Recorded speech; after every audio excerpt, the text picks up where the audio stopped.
Welcome back to another episode of the Otter Players Podcast, where this week we'll talk about the restructuring and operational profit for Square Enix, the delay of GTA 6, the Golden Joystick Awards Ultimate nominees, and the PlayStation Portal Cloud update.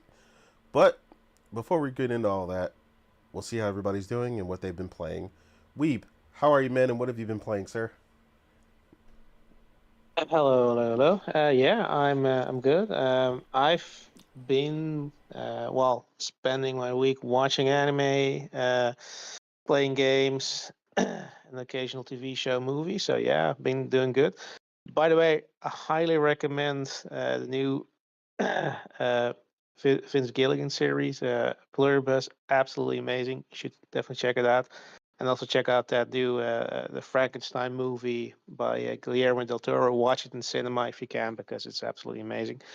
As for games, I've been playing, continuing Visions of Mana, and occasionally switching with Donkey Kong Bonanza, and of course playing Dispatch, which is absolutely amazing. I'm caught up with the latest episodes, so I can't wait for the finale. Won't spoil anything, but it's a narrative-driven story, so obviously you should just play it yourself to experience it. But yeah, it's an amazing game. Stellar writing, stellar acting from the characters, from the actors, and the characters are amazing. Some tough choices you have to make throughout the episodes, but they're not really bad choices in any way. Like they're different. You have to make decisions that affect your team composition. Who you date, kind of thing. But there's no objectively bad or good choice there. You can each choice has their own, both in gameplay and both in narrative. They're pros and cons. I'm very happy with the choices I've made so far. I think I'm mostly aligned with Morgan there, except for one choice. But yeah, the game it keeps on delivering, and yeah, the way it ended the last episode, I really need that fix. I really need that next episode now. But yeah, we'll have to wait until Wednesday to get it. Other than that, I've been playing a couple of demos as well on Steam Deck. One is the Cosmic Invasion Marvel game, which is kind of what you expect. It's the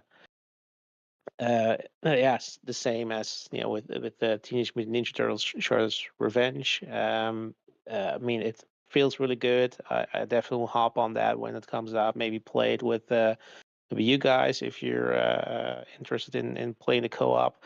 And also played a demo of a turn-based strategy game. I think it was called Mars versus Earth, which I saw during one of the game shows this year and piqued my interest. Certainly interesting. It's yeah, it basically Earth sort of like advanced wars with aliens, but sort of twist is that you can uh, between the missions you sort of genetically manipulate your soldiers because they don't really stand a chance against the aliens, so that you can sort of turn them into like a human fly or a rhino or something like that. But yeah, I've sort of only touched the surface with the demo. I'll check it out a bit more, see if I want to get the full game.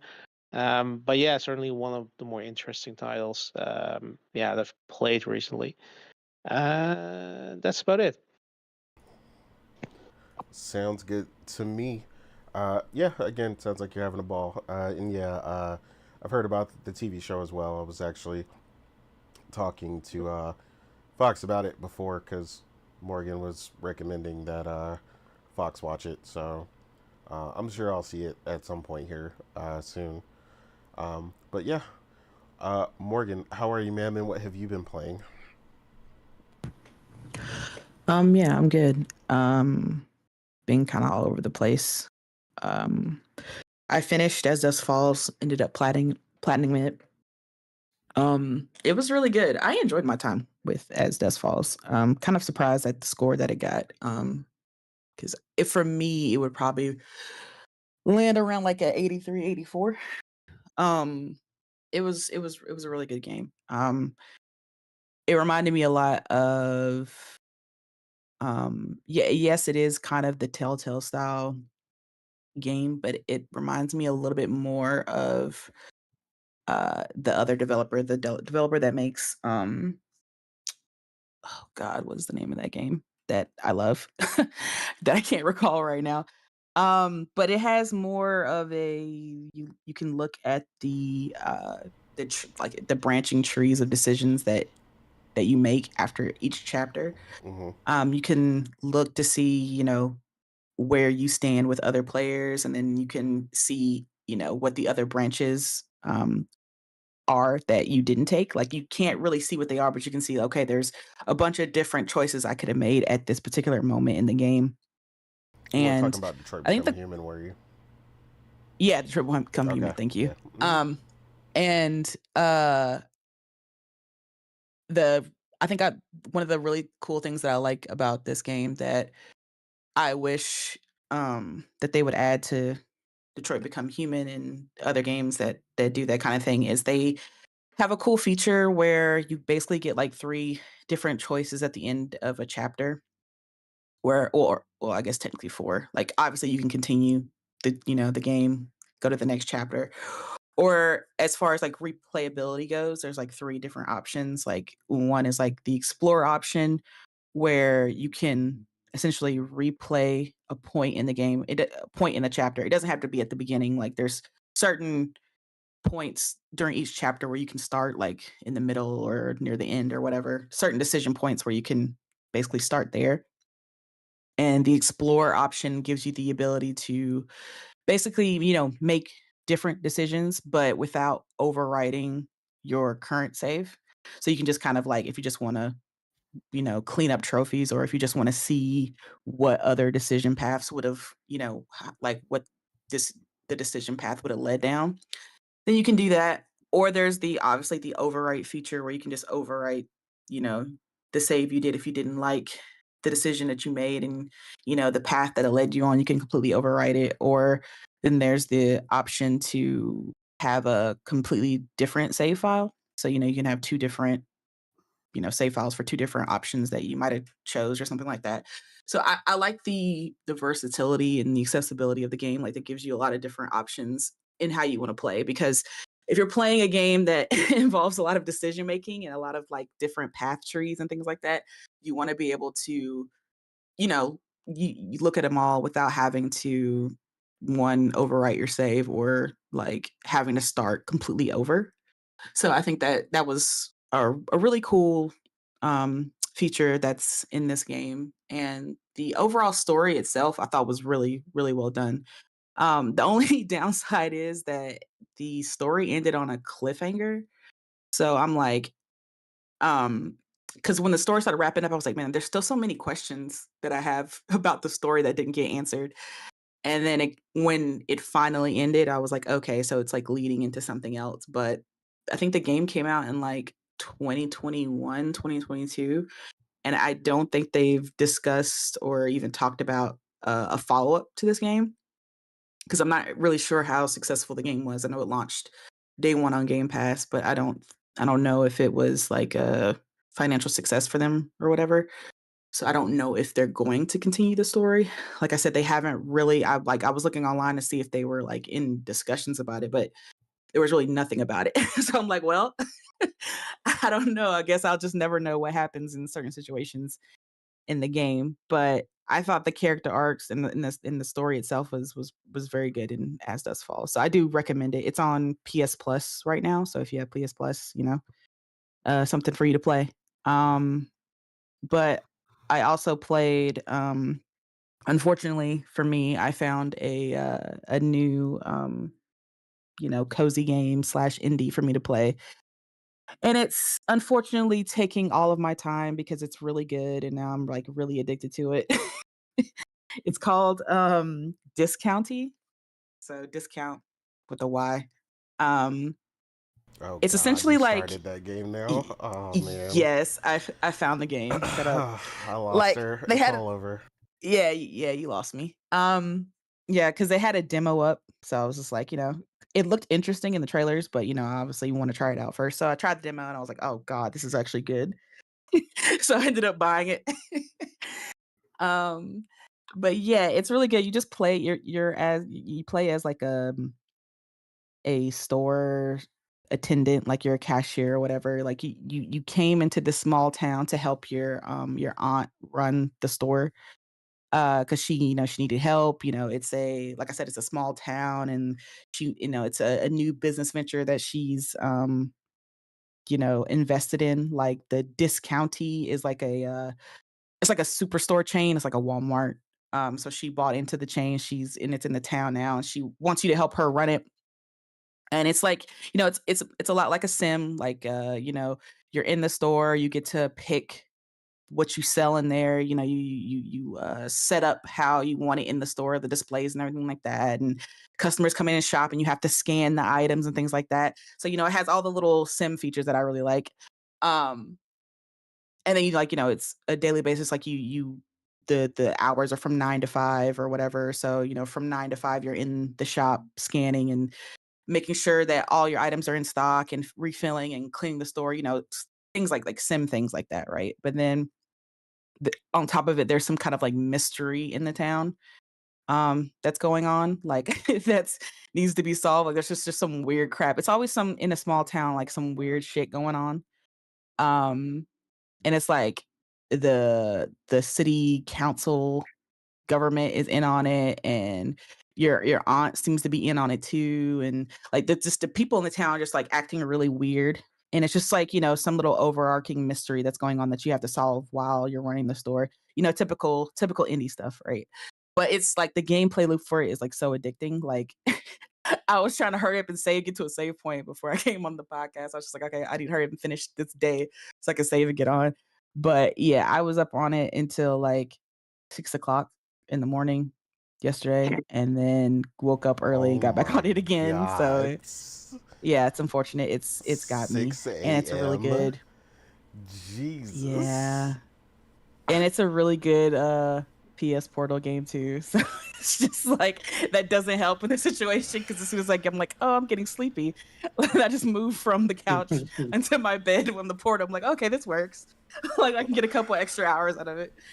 But yeah, it's really good. I can't listen. It's not my fault. Okay, it's not my fault. Like you put a good game in front of me, and I'm just gonna play it.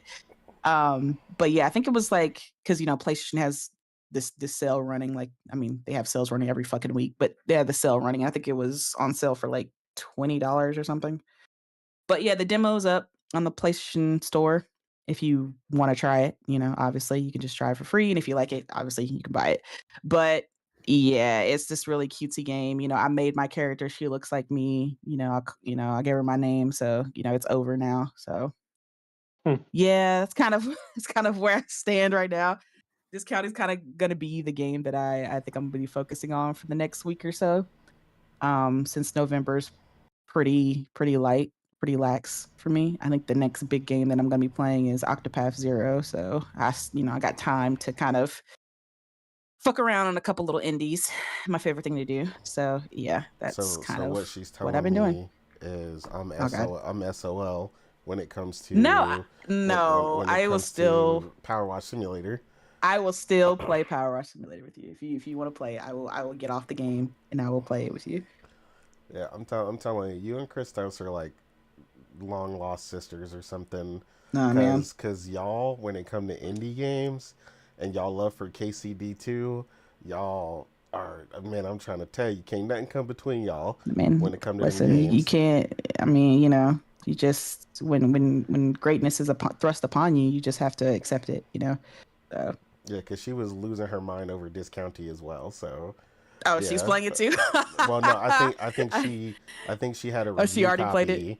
Yeah, so Oh, she was okay. playing it early for either the Bruh, the review copy gameplay loop or is addicting. PC. Okay, listen. Okay, anybody who likes those kind of like little like cute over the top little sim sim type games, I'm telling you, you'll like this county. Try it. It's like I said, the demo's up. The demo's on PlayStation. So if you just want to just give it a try, it's there. So Nah, that's what's up. Yeah, I mean, like I said, I've heard really good things about it. Um, so yeah, I mean, like I said, between you and what Chris has said, I've heard a lot of good things about that. And there's been, like you said, there's been a lot of really good indies this year. There we go. Yeah, see, we got some more people rolling in. Uh, what's up, Wolf? I see Wolf made it. Thrifty made it. Hero, C Fresh, Henry. Shout out to everybody who made it. I'm sure some of the people will be rolling in because Hero was kind of like, wait, why'd you guys start late? And I was like, technically, we started early. I was like, compared to when we normally start. Because, again, it's always 5 p.m. Eastern time. So, of course, we had the time change in the United States. So, it's off a little bit. But, yeah, we definitely still started about 10 minutes past 5. So, yeah, we were pretty close. Yeah, we started early as fuck. Yeah, we definitely started early by comparison. But Omar, what have you been playing, sir? Some people, so yeah, I finished Revenge of the Savage Planet. I was literally close to the end. I love the final boss. I enjoyed the game. I tried to go for the mini plot. I enjoy what I played. I'm not going for the plot. Way too tedious for this game.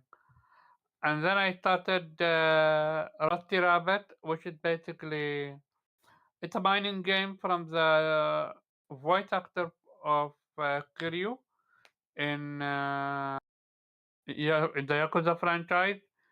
He voiced this rabbit, and let me tell you, his character is so legit. The voice acting is so legit in this game, it's insane.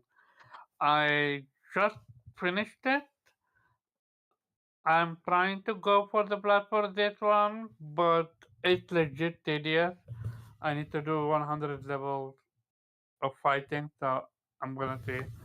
But yeah, my next game is gonna be either first an dispatch, which I hope finally gonna be completed, or first Pokemon,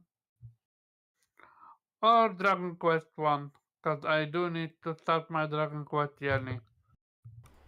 Oh, so you're trying to play all of the Dragon Quest or something? Sorry? No, You're no, try- no, no, just playing 1 or 2, 3. Oh, okay. I play. Oh, and by the way, I also finished Little Nightmares 3. Um, again, I said it in chat, and you guys disagree with me, but the depth perception in that game, atrocious. One of the worst, actually. But I did enjoy the game, the story. Um, I'm curious what they're gonna do. I already know what they're gonna do, but I'm looking forward to the actual next game in the franchise. But yeah, that's about it for me. Gotcha. My bad. I Yeah. sorry to interrupt, but I forgot to say I played Dispatch, and Dispatch is amazing. Game of the year. Go play it. Fucking fantastic. Great writing. The episodes somehow keep getting better, which is honestly insane. But Yeah, that is yes, crazy. next week is the last week. For last 2 episodes, it's kind of a bittersweet moment. Like I want it, but I also don't want it to end. So yeah, 10 out of 10 game. Fantastic. Agreed. Yeah. Yeah, and well, yeah, I've been playing Dispatch as well, obviously. And yeah, the writing is You caught up? phenomenal. Yeah, I'm caught up. Yeah, shout out to them for focusing on that and giving us some incredible writing at a time when, like I stated a while back, and y'all will hear it. I'm still sick, but at a time when I have definitely felt like the writing in the majority of gaming has been kind of lackluster in most games. I mean, you'll see it. Obviously, certain games, story is kind of a backdrop. It's whatever. But even in some games where story is supposed to be the focus. I definitely felt like it's been lacking, at least the quality level of writing. Sometimes it's just been kind of passable in comparison to a lot of the PS1 era JRPGs that we got and stuff, and some of the writing in those are just unbelievable.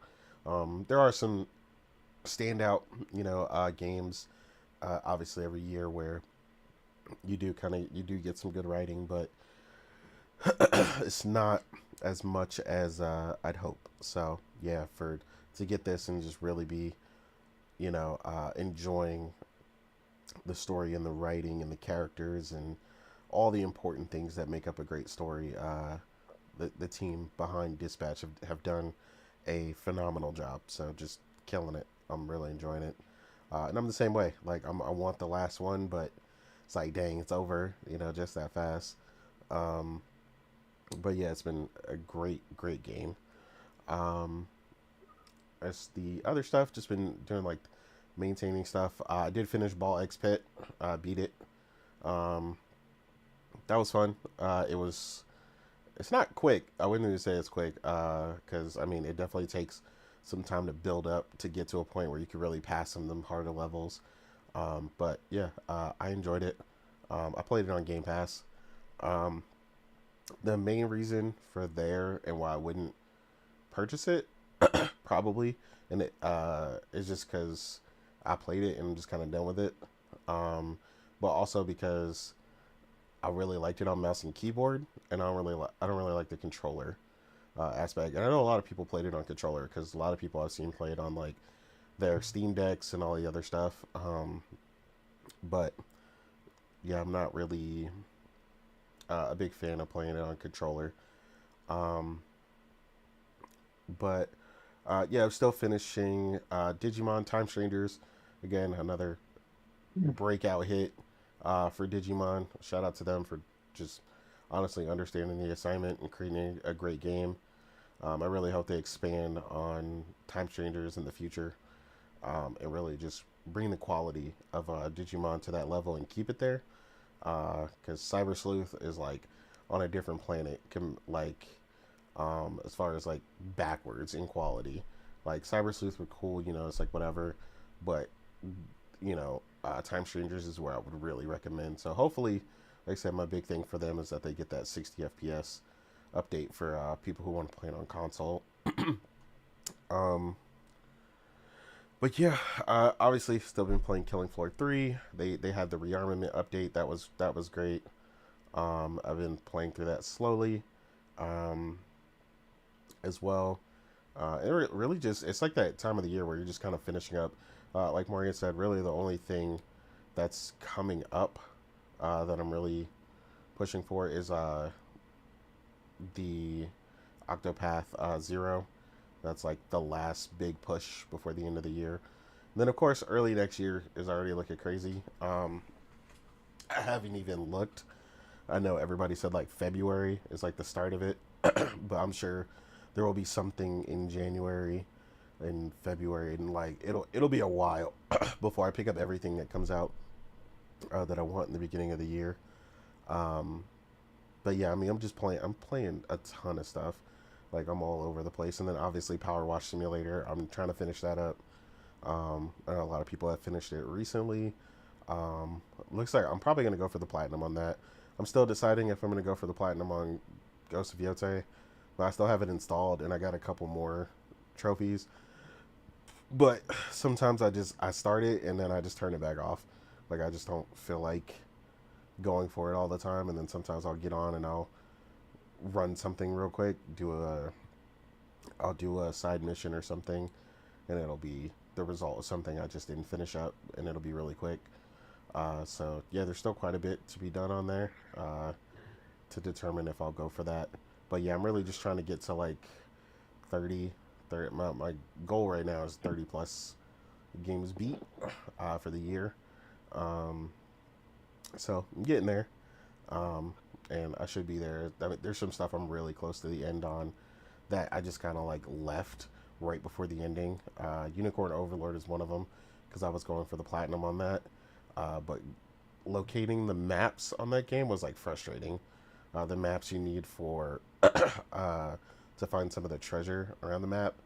Um, so that's one that's like right at the end that I could finish up as well. Like my team is unbelievably powerful, but I just hadn't fought the final boss because I was trying to clean up the rest of the trophies first. But yeah, like I said, we're going to jump straight into it. This is probably the easiest one to jump into first. PlayStation Portal had a major update with the cloud, where now you can play all of your purchase games that are supported via the cloud on the premium subscription, obviously, because that's where the cloud is supported. But yeah, this one was big for a lot of people because you don't need your PlayStation on. You could be, just out and about, or, on an internet connection somewhere else, and just purely relying on that cloud save and connectivity, and you're good to go. So this was a big thing for a lot of people. I haven't really used it myself. I think I'm on extra right now. It's only like a $20 difference to go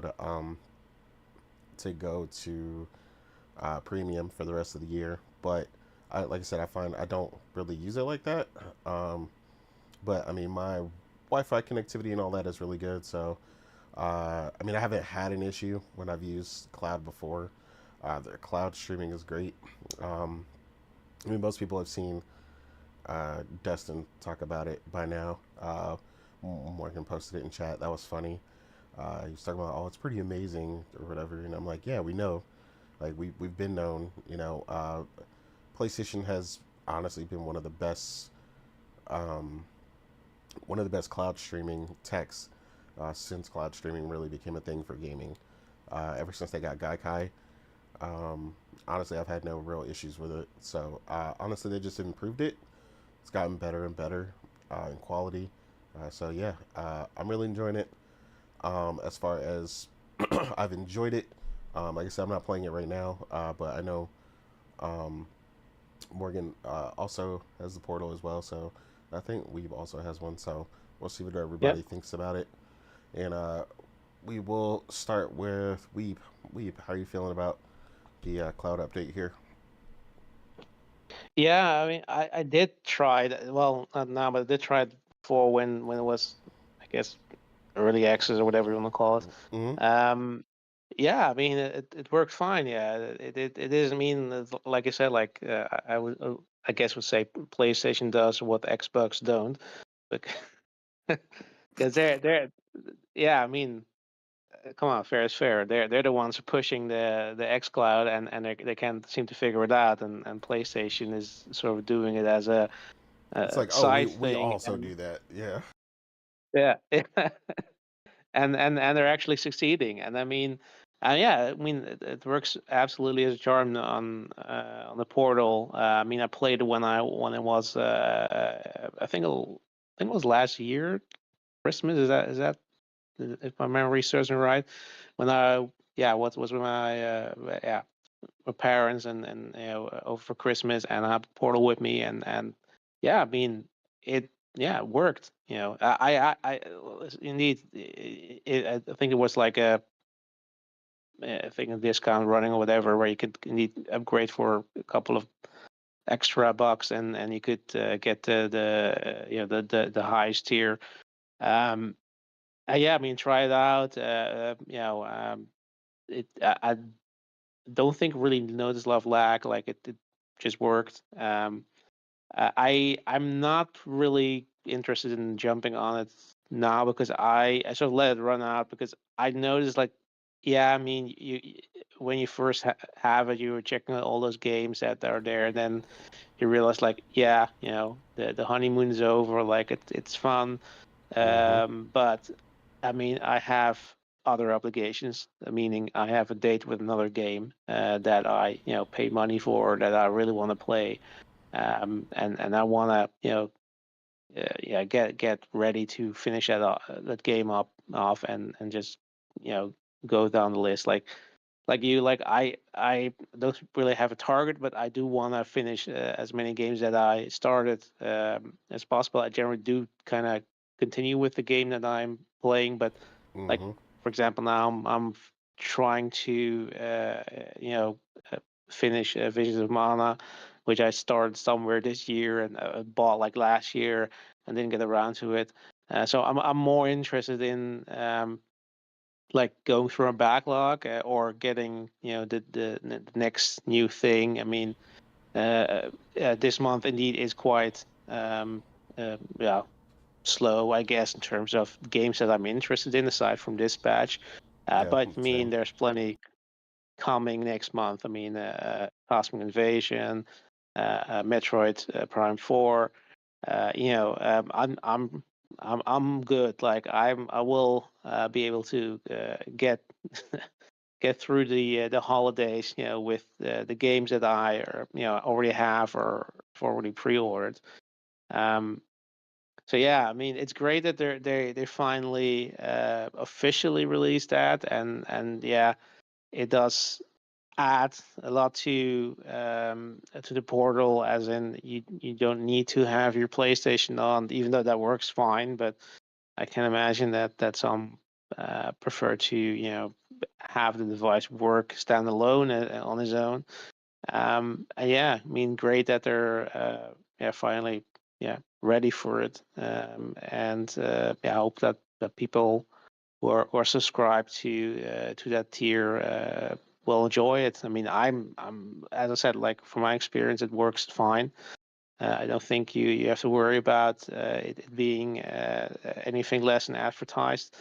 But yeah, I mean, for me, like I'm like I mean, I have all platforms. I'm sort of drowning in games. The last thing I need right now is another subscription service with a full catalog of games that I don't have time to play.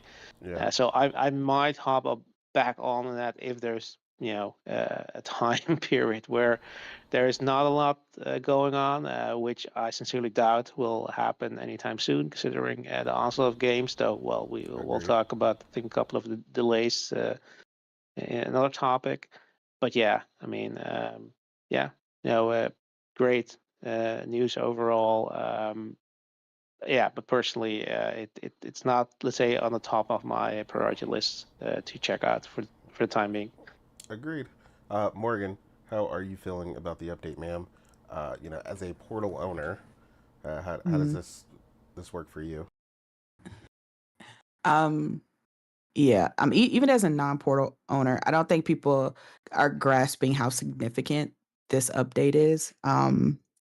In a couple ways. Well, one, they just like dunked on Microsoft entirely with their whole cloud push. Like the whole, future is cloud initiative was, Xbox's thing, right? Yeah. That's their thing, right? That the future is cloud. You can take it anywhere. Blah blah blah blah. You don't need a console. You don't need this that, right? Um, yeah, like we've said, PlayStation's doing this as like kind of a side thing, and now they've surpassed Xbox in the sheer number of games. And they didn't have to be in beta for like 8 years to do it either. True. Um, so PlayStation now has like 2,845 games via cloud compared to Xbox's 21, like I think a little bit over 2,100 games. So like they have like 700 more games available via cloud than Xbox does. Um I just find it funny in a time when Xbox is trying to say that PlayStation is not their competition, that PlayStation is just laughing and it's just like, okay. Like you're gonna move the cloud. We're just gonna, okay, cool. We're gonna dunk you in cloud. Like wherever you go, we're just gonna surpass you. And it's just, I just find it so crazy because I'm just like, I thought this was supposed to be Xbox's bread and butter, right? This was their initiative, xCloud, and xCloud gaming, xCloud beta, right? It's their whole thing. And as someone who's used both xCloud and PlayStation cloud gaming, I'm just gonna tell you right now, PlayStation Cloud clears xCloud. um xCloud is just trash. It's Agreed. trash. I'm sorry. Like I've tried it like multiple different times, multiple different places. Like it's okay. It can get the job done if you really want to play a game, but overall it's just laggy. There's long wait times, especially if it's a popular game that just came out via Game Pass or something like that. Like it's just terrible. Like and then with PlayStation, like I've never had a wait time. I've never had like any kind of lag. The game just pops up. Like it's like it's obviously not on the level of like a GeForce Now, but it's like I don't feel really many hitches or lagging when I play on PlayStation Cloud. I don't know what servers they're using versus X, because I know Xbox is using like Series S, and that maybe the blades, and maybe that's why there's a lot of issues when it comes to how xCloud runs. But PlayStation, maybe they're using PS5s, and maybe that's why it's a little bit better. But I don't know what the difference is. I'm not tech savvy like that, but as a consumer of both, I can tell you PlayStation's surpasses it like in every form or fashion. And like I said, they've now come to a point where they have a lot more cloud games than Xbox, right? And they've like surpassed it in the stream your own games, right? Like the whole stream your own games for Xbox was like a big moment, right? Like, oh man, cloud's been here forever, but now we have the ability to stream the games that we own digitally. And PlayStation just dropped it casually, like, yeah, you can do that too over here.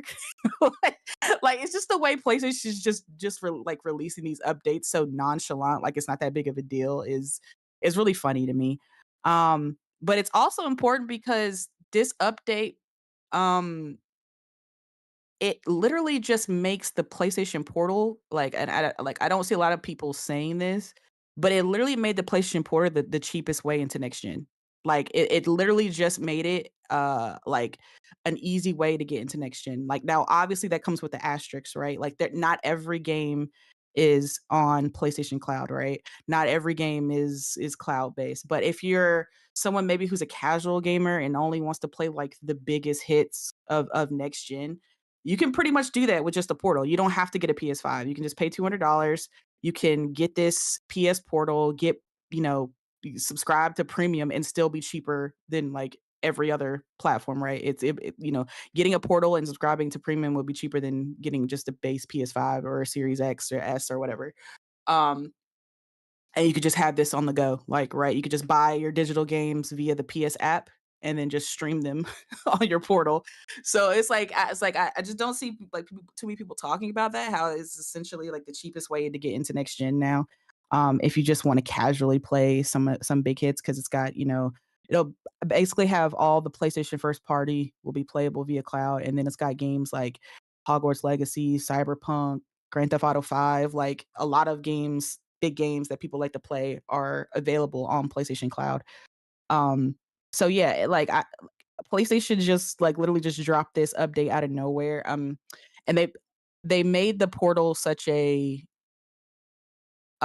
enticing offer. Like I've seen people who like we said, we saw like Destin on Twitter and stuff, but I've seen like other people too who never really cared about the portal or thought it was like a waste of money or stupid or reductive or whatever. They were all clamoring like, oh shit, like I need a portal now, like I need to go get it. Like it's because they've and they added stuff that wasn't necessarily promised, right? Like on the initial release of the portal, they never said anything about bringing cloud to it, right? It was just a remote play device for $200, right? And even me was skeptical at that at first. I was like, why would I pay $200 for a remote play device? I could just do remote play on my tablet or on my phone or any other screen I have. Like why do I need a dedicated remote play device, right?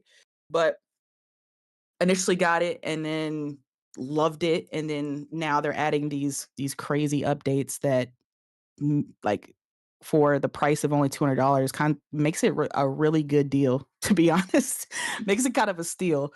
Because if you compare it to another cloud gaming device like the G Logitech cloud gaming, I think that launched at like $350. But obviously that has like other storefronts. It has like xCloud and NVIDIA GeForce Now and stuff like that.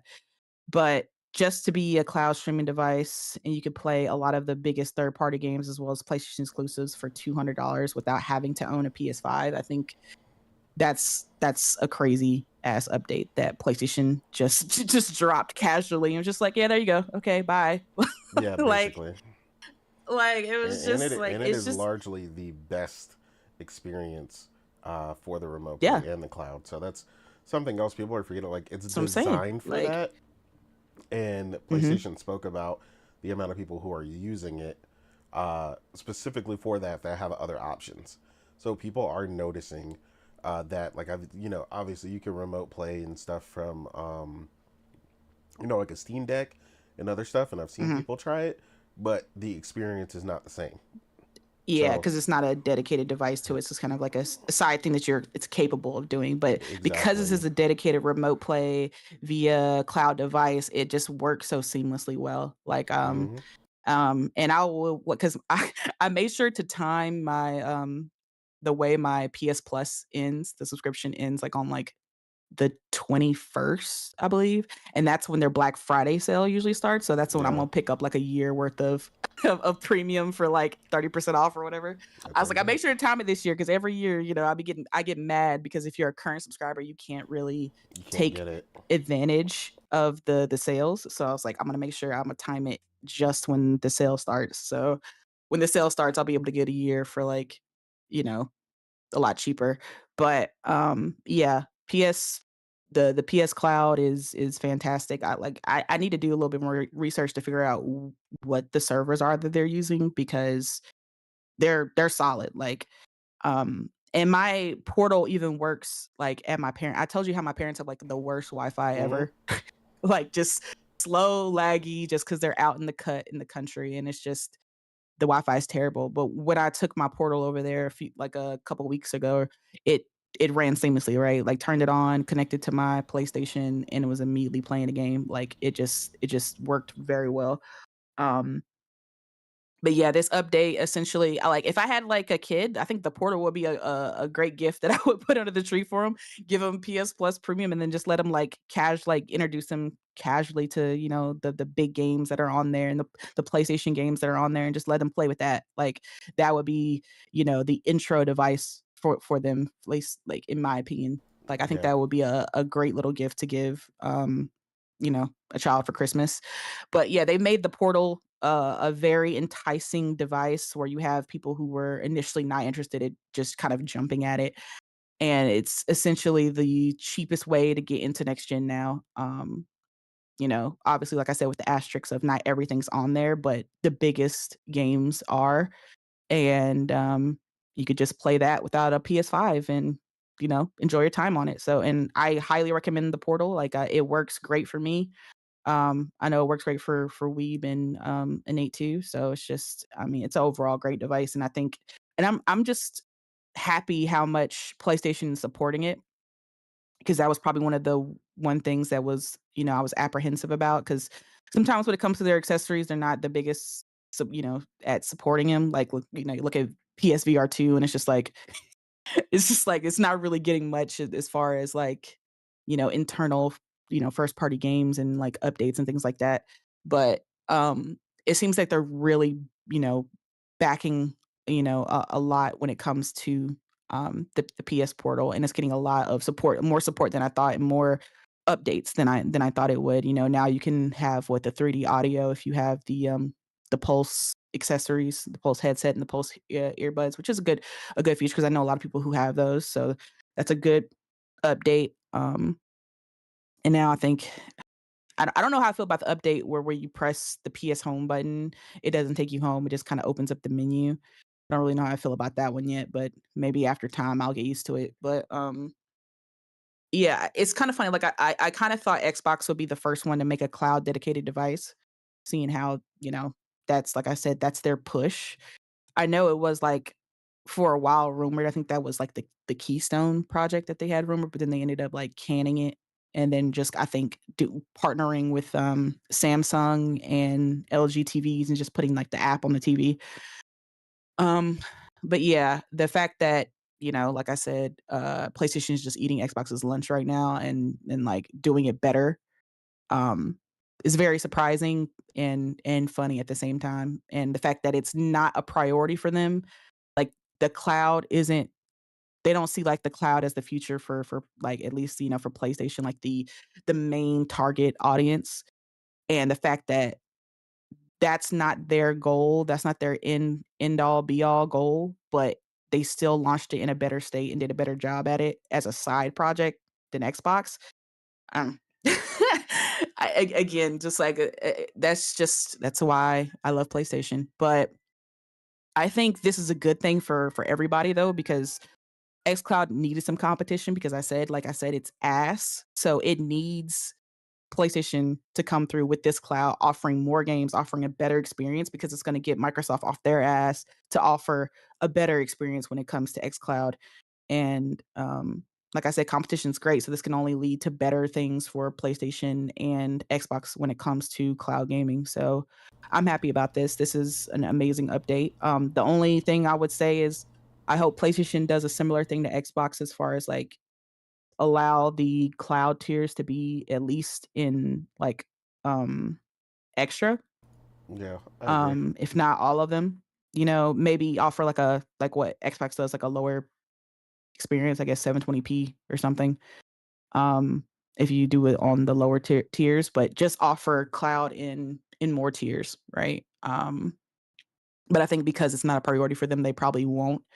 But I think but that's really the only feedback I have. Just offer cloud in more tiers than just premium.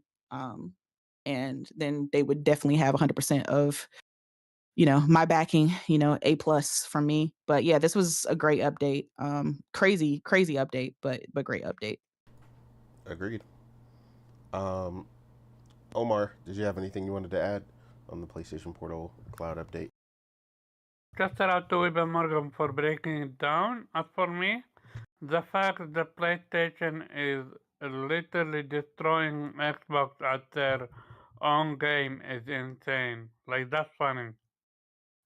Not only is it cheaper to get into next gen, the potato was supposed to be the next gen entry, but look at it right now. Unlike the potato, this one doesn't have any limitation whatsoever. And I think it's pretty cheaper. And also the biggest thing, xCloud is apparently dog shit. So congratulations, PlayStation. You're beating Xbox at their own game. Which is legit funny. It's legit so funny that they put all their egg and basket, all their eggs in the xCloud basket, and PlayStation caught up that quick. Yeah, and to I and don't to have and to any be to be portal. to be fair, Yeah, xCloud is better than it used to be, but it's still not better or on par for me. Wow, when it comes to PlayStation.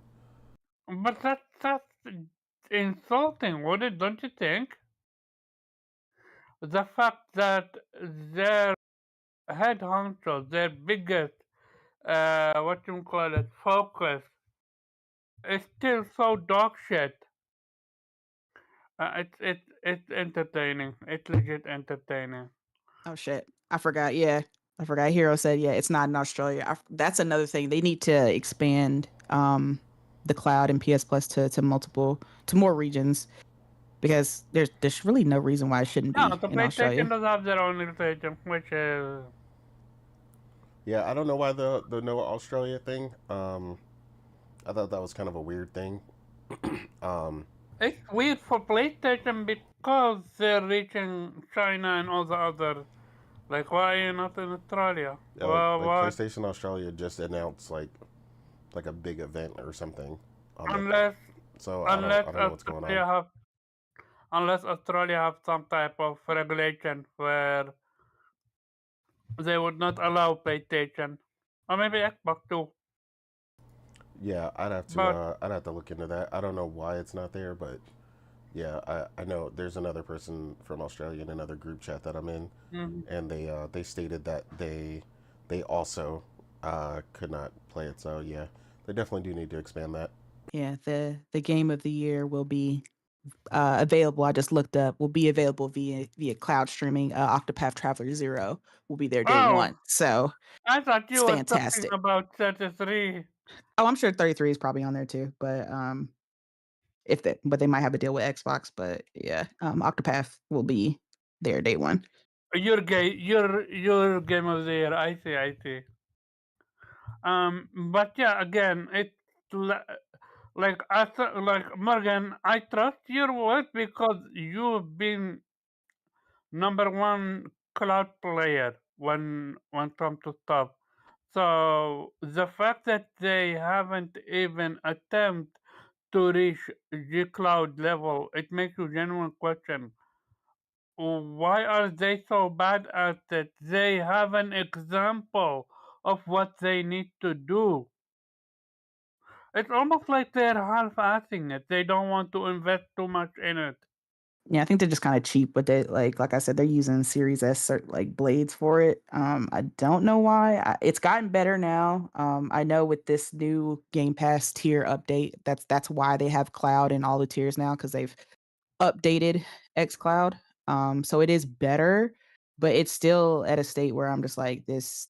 Like as long as they've been working on it, and as big as an initiative that it has been for them, I would think it would be at, at least better than PlayStation. Yeah, like at least that. But it's not even that. Yeah, of course, xCloud is gonna have a lot more games, obviously. But server, not servers, lag wise and stuff like that, PlayStation is better, that I say. Cool. Yeah. So next up, we'll jump into obviously the big one that everybody was talking about that caused, I'm sure, a mass industry shift. GTA 6 getting delayed from May 2026 to November 19th, 2026. Yeah, a lot of developers kind of laughing, showing people scrambling, a lot of people freaking out. Obviously there were dates that were probably set around that time frame that are definitely scrambling and, looking for ways to get out of that window. Shout out to Priscilla, aka Fox Mamba, because I got to give her. She called the delay. I was like, it's not gonna get delayed. I said it. I was like, it's not gonna get delayed. I don't know what you talk about. And she was like, no, it's gonna get delayed. And the day before it got delayed, she said it was gonna get delayed, and it got delayed. So Okay, that's legit. She has someone on the inside. No yeah, way around it. I told her, I was like, can you just say I'm gonna win the lottery, since every time you say something like that, it happens. I was like, just say I'm gonna win the lottery, and then I'll go play it tomorrow, and then I'll win. Because we were just talking about it the night before it got delayed, and she said it, and then she was laughing because I messaged her after it happened, and she's like, I told you. I was just like, oh my god. But obviously, it's going to affect people differently. Like, a lot of people were definitely hype about that specific time frame.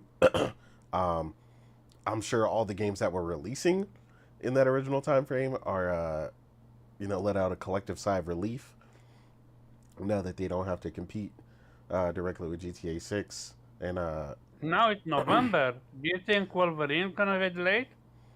I don't know when Wolverine is coming out. So, I mean, if anything, they'll just release it before then. So,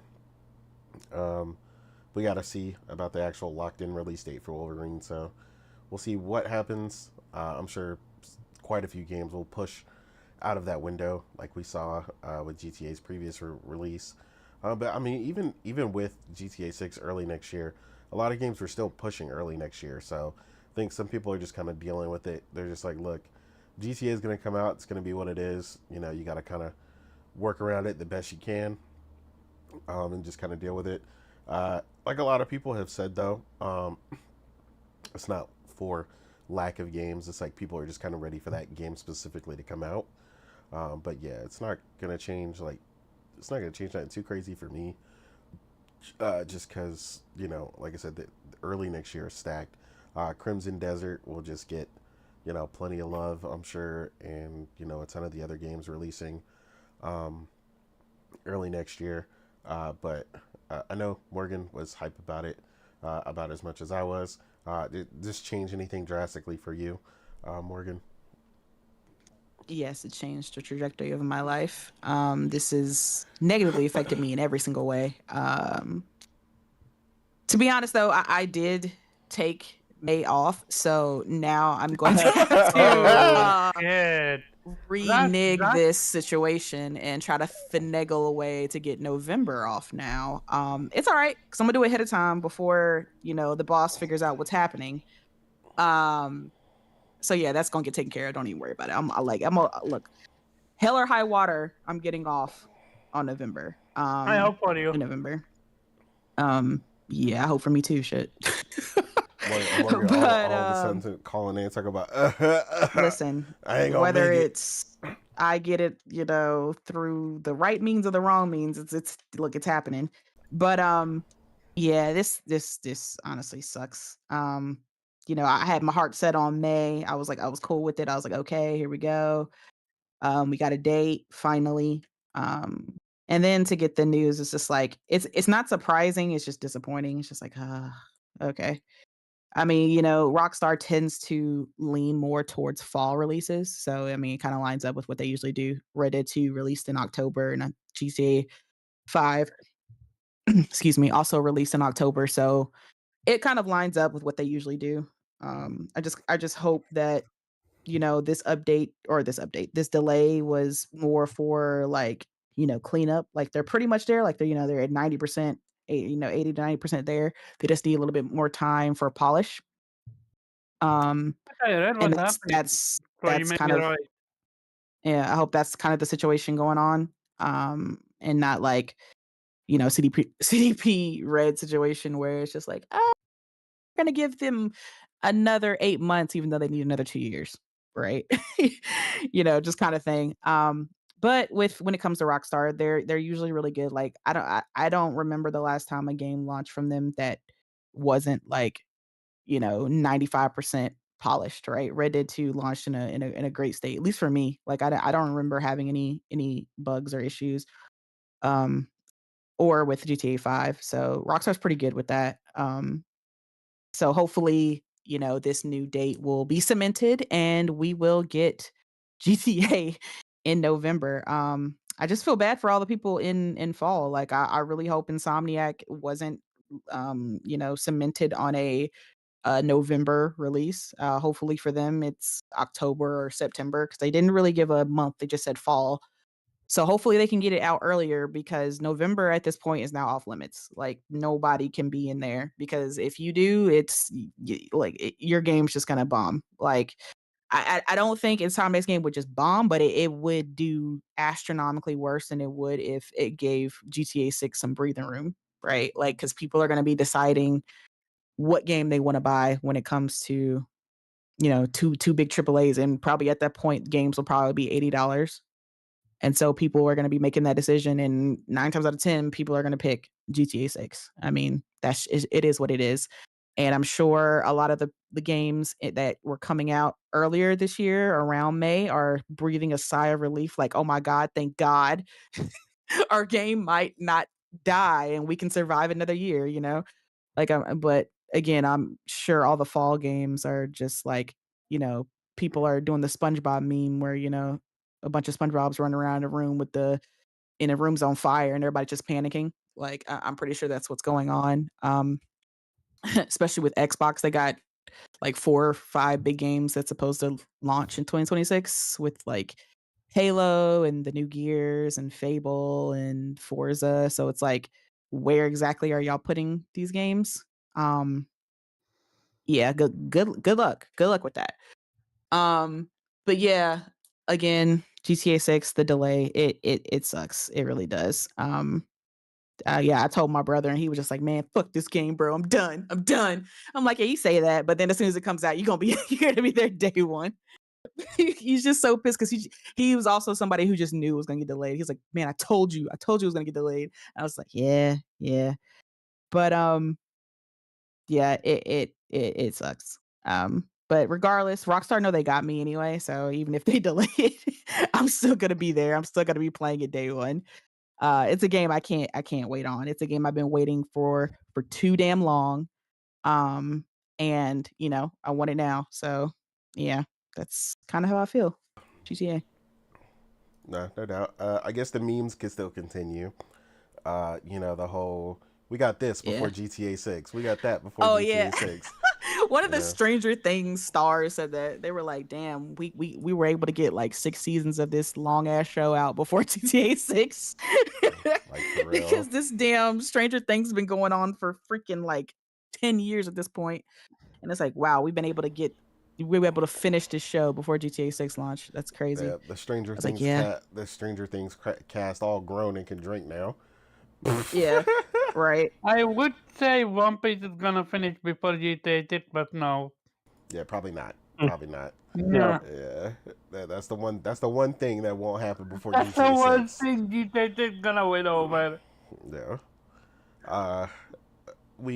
How did this particularly affect you? This delay, or are you just good to go?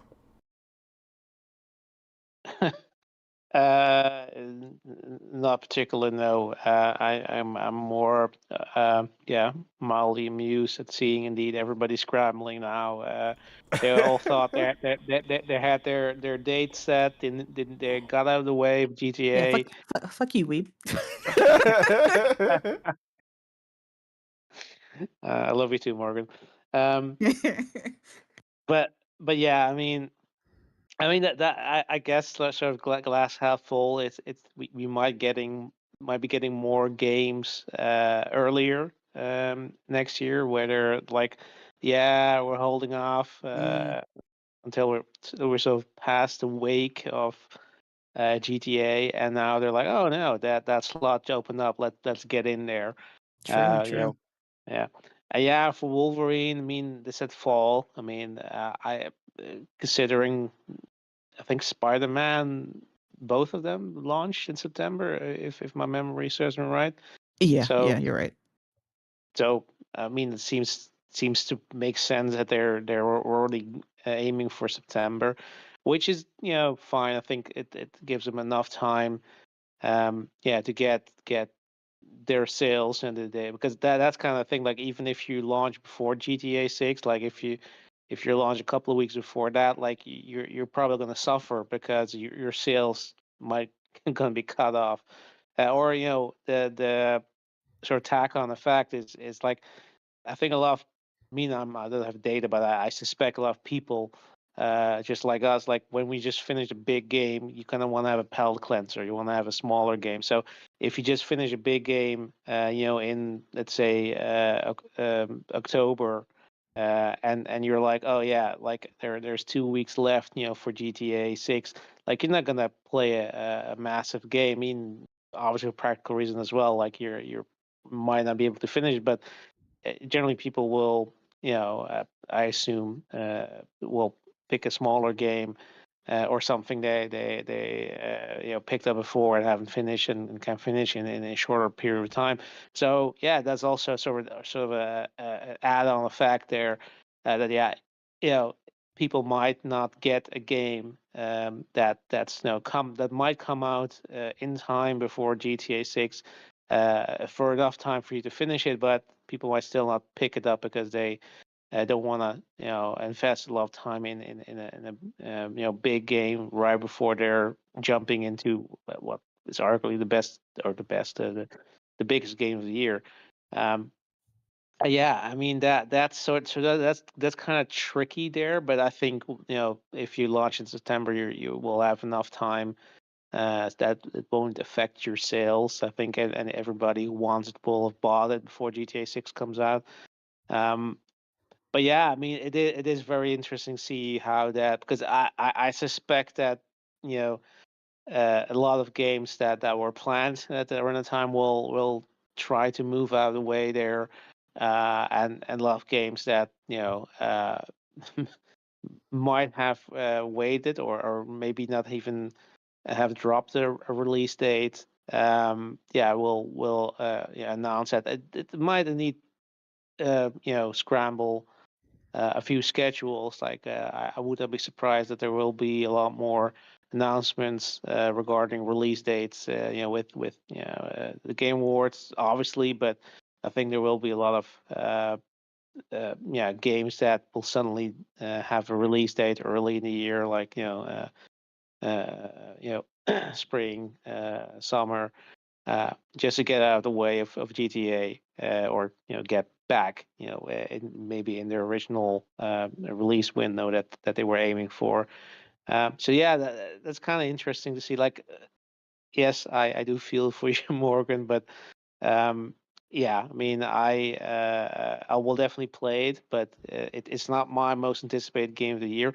I'm a bit concerned for some games like Stranger in Heaven, which didn't have a release date yet, and feels like a game that might have aimed for the end of the year.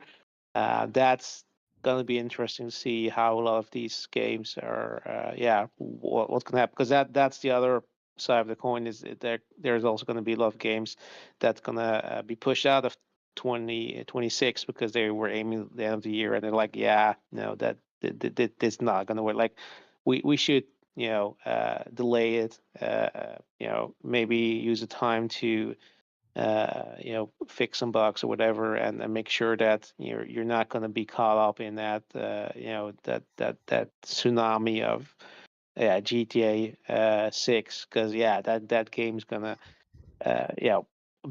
it's going to be a black hole. Like, it's going to suck up all the attention from everybody and their mom, and you're not, if you're banking on on that period. And that's kind of the fucked up thing as well. Like, it's very close to Christmas, so they're really gonna absorb all that potential sales that a lot of these developers and publishers might have been banking on in that period. Like, I think a lot of them were probably happy that it was made, because it's not a particular yeah, interesting date in terms of at least from us, from a consumer perspective. I don't know what their data says in terms of what period has the best sales period. I would imagine summer is generally a bit drier due to the holidays, but yeah, I mean, this is probably gonna affect a lot of their estimations as well. I mean, that's also something you have to consider, that that period might have been something that a lot of these companies were banking on. On the other hand, I don't think especially the console manufacturer like Sony is going to be that disappointed, because they also know, oh no, we might be able to bundle GTA with a PlayStation right during the in the Black Friday month. Yeah. I mean, that might actually be very very good for them in terms of sales, their sales predictions. So yeah, I mean, it is very like, again, I'm not begrudging people who were looking forward to it. I totally understand delays suck, but it's also interesting to see what effect this has. It's the one game where the delay does not just affect the people who are looking forward to it, but it's Titanic. Like, everybody will have to change their entire plan. Like I mean, it's a joker of games, right? Because they love to screw over everybody who is meticulously planning around that release window, and now their plans are going up in smoke, and they have to start all over again. Yeah, I mean, it's again, it's interesting to see. And look, I'm not complaining. Like, I get if you're excited about it, but like, for me, it's also, unless of course that schedule is going to be filled up by a lot of releases at that point in time. Like, if nothing really takes its place, I'm good too, because I have so much to play, and it gives me a bit of breathing room, to get through my backlog, and be ready for the next big thing that's going to be released in next year, because there are still plenty of games coming, and plenty of games that we don't have a release date yet. So it's going to be a coin toss anyway, regardless of whether or not you're we're going to have a busy schedule or not. So yeah, I mean, I guess sucks to suck, Morgan. How dare you?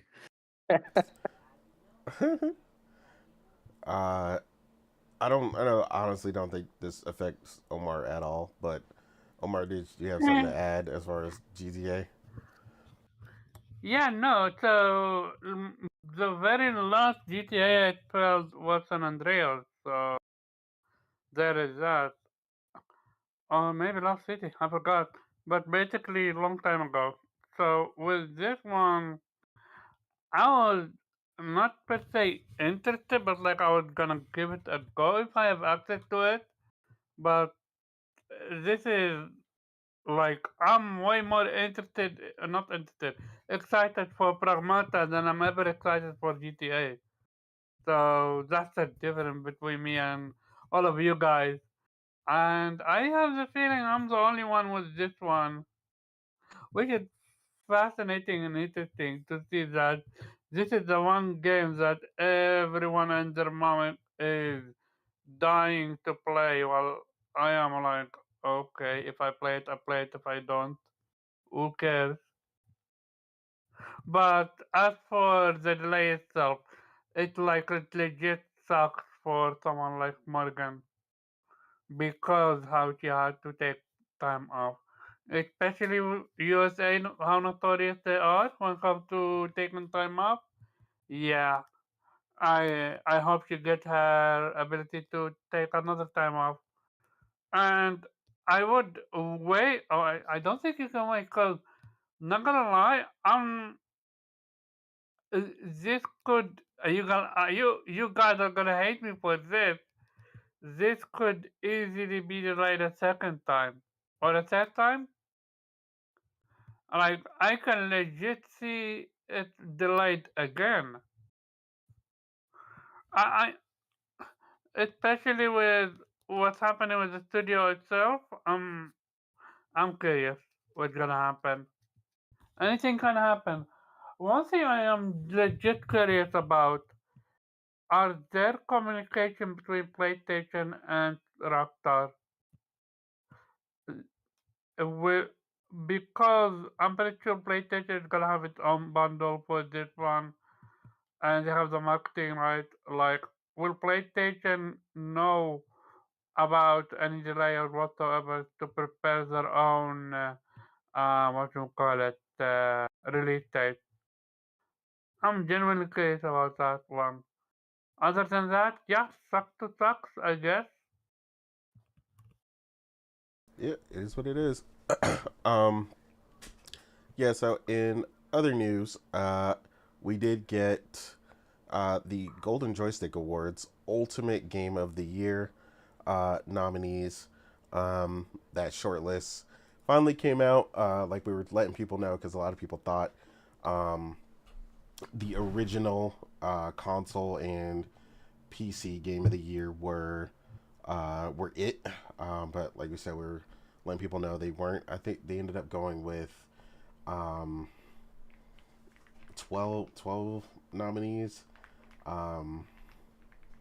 for it. But yeah, so funny thing, of course, with the amount of crazy games that have come out this year, the amount of high rated games that have come out this year, everybody's kind of fighting about who should be nominated and um, who should be nominated and who should win and all these other things coming up. So it's pretty funny to see all the discourse and stuff because obviously all the Expedition 33 haters are in full swing right now, working full time like as if it's going to have any real effect when it's Overtime, really not. isn't it? Yeah, it's really not going to have any effect. So that's kind of the funny thing. Like a lot of these things are kind of already determined already. Um, the big thing that's been sparking more Expedition 33 discussion, obviously, most people have seen the Shroud comment, saying that we should, they shouldn't let Expedition 33 win Game of the Year, and that and that everyone should vote for Ark. But again, anybody who has actually seen the nominees knows that Ark is not even nominated. Number one. Oh boy, that Yeah, so is you gonna can't be vote so for in his something. feeling. You can't vote for something that's not there. Like, and the also another big misconception from this conversation that people keep having. People keep saying like, "Oh, well, he's not really saying that. He's saying like, we never really get Game of the Year, this, that, and the third, as in multiplayer centric games." Again, Overwatch won Game of the Year at the Game Awards. Over Uncharted 4. I will never comprehend that, what that means. Yeah, like, so a lot of people didn't even think it deserved it, and it won. So, again, people need to stop with the whole, there hasn't been a multiplayer Game of the Year, because there definitely has been. And I also think it might have also won at DICE, I can't remember. But there has definitely been a multiplayer Game of the Year. So people need to stop the cap and learn to inform themselves. And then, obviously, like I said, the Expedition 33, haters, when you're the number one, everybody want to be a hater. So, of course, they were, some couple of responses were happening based off of that. People still baiting a bunch of the JRPG fans, saying, how Expedition 33 revived the genre. When they know what they mean when they say that. They say it got a lot of people to play their first turn-based RPG and really love it and enjoy it. Like I said, Fox is prime example of that. She loved that game. It gave her exactly what she wanted. She got a realistic tone and take, a grown-up story. It wasn't no coming-of-age nonsense, with some graphics that she can get behind and some gameplay she enjoyed, and she finished it. Like, I mean, you can't ask for more than that. And I mean, she planted, right? She might have went for it. I don't know. I can't remember. But like, I mean, that's what I'm saying. That's like a big thing. And a ton of people have asked me personally, because a lot of people keep saying, well, if they just play that, then what does it matter?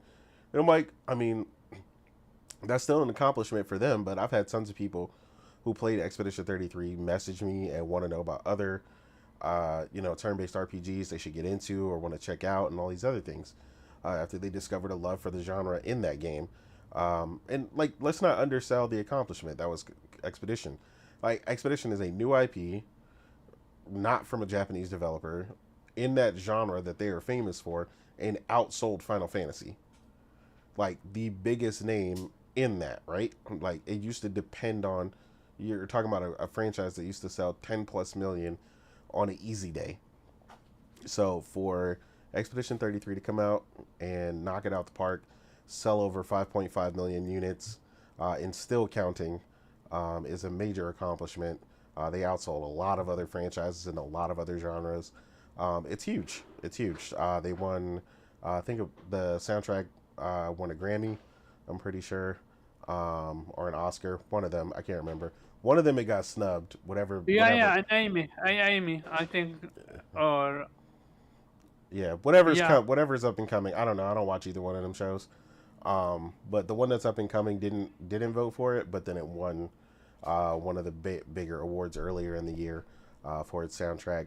But the nominees, as stated, are Blueprints, Claire Obscure Expedition 33, Death Stranding 2 on the Beach, Donkey Kong Bonanza, Ghost of Yote, Hades 2, Hollow Knight Silksong, Indiana Jones and the Great Circle, which is hilarious, Kingdom Come Deliverance 2, Peak, Silent Hill F, and Split Fiction. So pretty much everything that we could have thought was going to be nominated, So they basically did. Where is Avowed? Where is Ninja Gaiden? Yeah, nowhere to be seen. I had to get that dig, because I swear people were banking on Avowed and Ninja Gaiden to be there. Ninja Gaiden deserves to be on there. Yeah, I mean, it didn't make the short list. In their case, Yeah. In their case, I don't think in their case, I don't think it came out early enough. So Maybe that, yeah. Yeah, it might have missed that window. Avowed, though, it just wasn't up to snuff, apparently. Yeah, Avowed definitely was not even remotely going to make this list. But yeah, like I said, out of the nominees there, how are we feeling about the final nominees, Omar? I'm happy with that. I'm not curious what's gonna win. We all know what's gonna win. Like, let's give it a buck. Mm-hmm. Do we? 33. I mean, it should, Hmm? but will it? I mean, I don't know. Okay, so Yes, it will. I'm calling it, and I've been right for 3 years in a row, so I will be right this time. yeah, I like every time there is that one darling that gets that push, and this year it's 33. And as someone and one of you that have the platinum for this game, like it's totally deserved. Sometimes that push is overrated, but with this one is absolutely warranted. And I will need to give a little bit of nuance on outselling Final Fantasy. One is what do you call it? It costs less, and two, Square Enix right now is in the gutter, which we're gonna talk about. So of course it's gonna outsell Final Fantasy, but I will give it to credit. So the fact that it got, I'm not sure if it got nominated or actually won an Emmy. It's insane because we have insane music in games, and nobody ever got nominated so far I know. So, or even one. So I do think that like legit insane, and it does push the industry out of medium. As for 33, like yeah, no way. A lot of people that never touched a JRPG in their life or turn-based played it and loved it. I've seen a few people hate it. Shout out to you, Kofi. I know you hate it. I absolutely not to say hate it, but he is not a fan. Um, I do think it it should have a competition where it should turn-based stay turn-based, where you click a button and something happened, or should we have more action in the game, like a la 33, where you need to be actively dodging, parrying and stuff like that. But besides that, I truly think 33 is gonna win. Like, I love Yote, I love Death Stranding too. I never played Kingdom Come Deliverance 2, but I know from Morgan it's amazing. But I don't think anything touching 33. Cool. Morgan, how are you feeling about the nominees, the final nominees for Ultimate Game of the Year?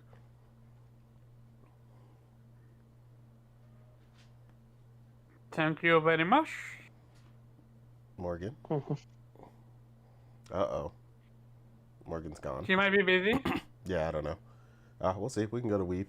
Yeah, she might be having technical difficulties. Oh, sorry. Of course, There. right when I had to answer the door. Okay. Oh, okay. Sorry. What was the? Can you reframe the question again? No, I said, ultimately, having seen the, how are you feeling about the Ultimate Game of the Year nominees? Any surprises? Basically, how are you feeling about the nominees? And ultimately, what do you think is going to win? And obviously, like I said, I also mentioned the controversy with Expedition 33, basically versus everybody at this point. You know, Arc Raiders, Game of the Year. Firstly, I need people to stop putting so much like basis into the game of the year, because ultimately it doesn't matter. Like, unless you work for these studios, it does nothing for you. So you getting Sure. upset that a game you like or a game you feel like a game you didn't like won or something is nonsensical. Like every year, a game that I like or a game that I think deserves game of the year he's either not nominated or just doesn't win, and it literally does not bother me. Like, people take this shit way too serious, and this is what causes the controversy online. Like, they get into fights about it, and they defend it with their life, and I'm just like, "But why?" Because if you enjoyed the game and you love the game, you got what you pay for out of the experience. Like, why do you care if it wins an award or not? Like, the award doesn't show up at your house after it be like, yeah, I platinumed that game that won game of the year.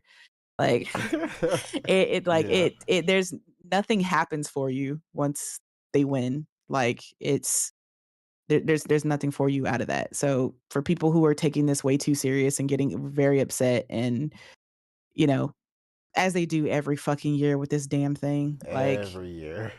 Like it just gets tiring because I enjoy talking about it just for like the fun of it. Like, Oh yeah, but absolutely. yeah, just to see who's there and to see who wins, and of course, to see like the trailers and the announcements and world premieres and things like that at the Game Awards. But like, if you're taking this shit serious, then like you just need to like step back from it and just not even participate at all.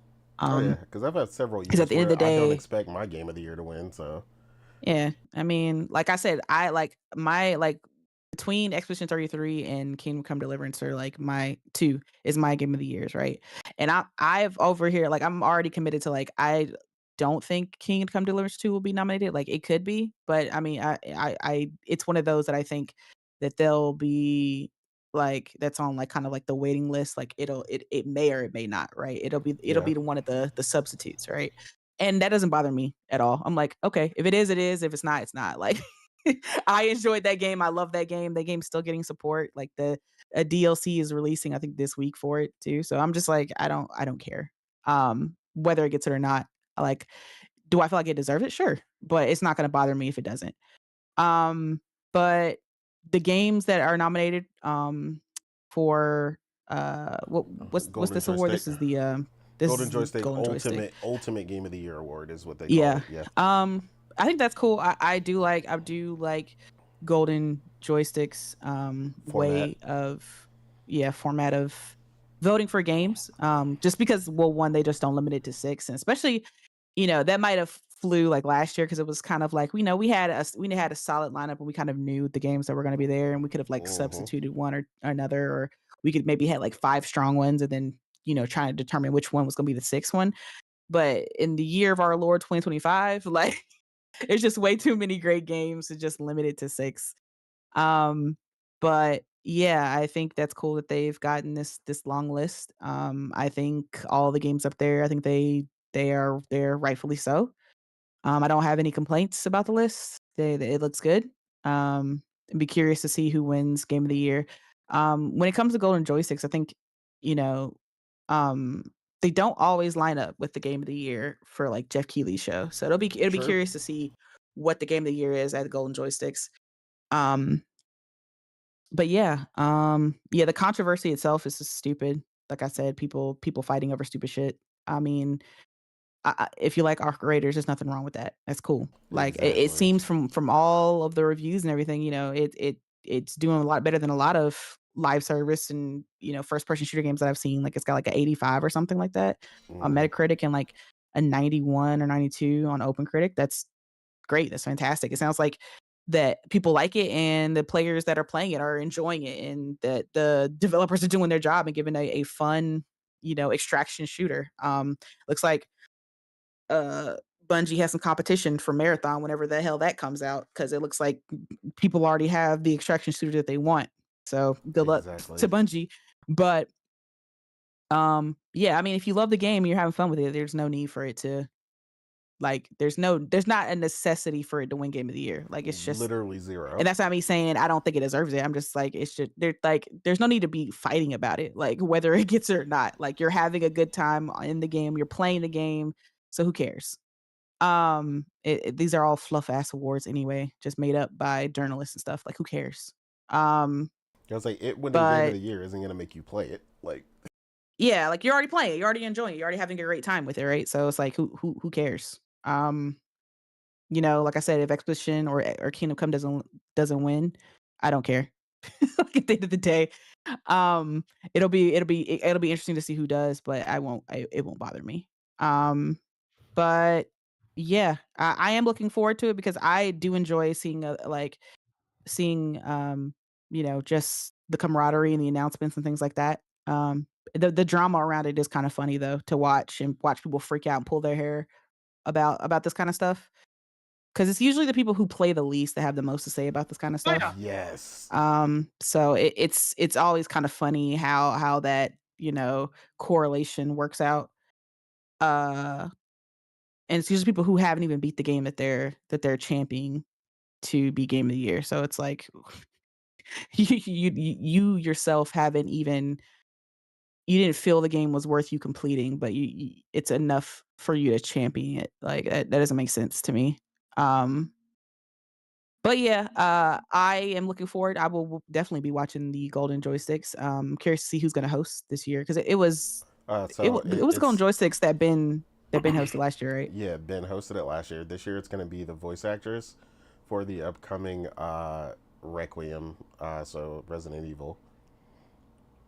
Okay, I forgot her okay, yeah, name, yeah. but yeah, She's got a high bar to reach because Ben did a fantastic job last yeah. year. Ben He was was hilarious. he was hilarious. Like he kept me engaged the entire time. Like that's what a host should be. He was funny. He was witty. He kept the pace going. It didn't feel like it was slow. Yeah, He did a really good job. They had that moment where they had like technical difficulties, and he played like which side can shout louder or something with the crowd for like Yeah. for like 10 minutes. It was It hilarious. was funny. Like that man was definitely made to be a host and use his voice. Like he definitely found his calling. He was really good at it. But yeah, other than that, I can't wait to see who's gonna be in the Jeff the Keighley's nominee. That's gonna be the one that's That's gonna the get next a step. lot of people's panties in a bunch. Yeah, it is. That's gonna be the real one because I think it's what next week or in 2 weeks that the nominees are gonna be Yeah, so it announced. usually So happens right after or like the same week of the Golden Joystick Awards actually taking place. So yeah, it should be yeah, happening pretty soon here. yeah. But as far as who I think is gonna win, Expedition 33, I think it has the best chance. Anything can happen, but I think 33 has the best chance of winning. I just think it was that game that's kind of the overall game, and like everybody was saying, the industry darling, kind of the poster child of what people want the industry to head towards, and Agreed. rightfully so. Right, it did everything right.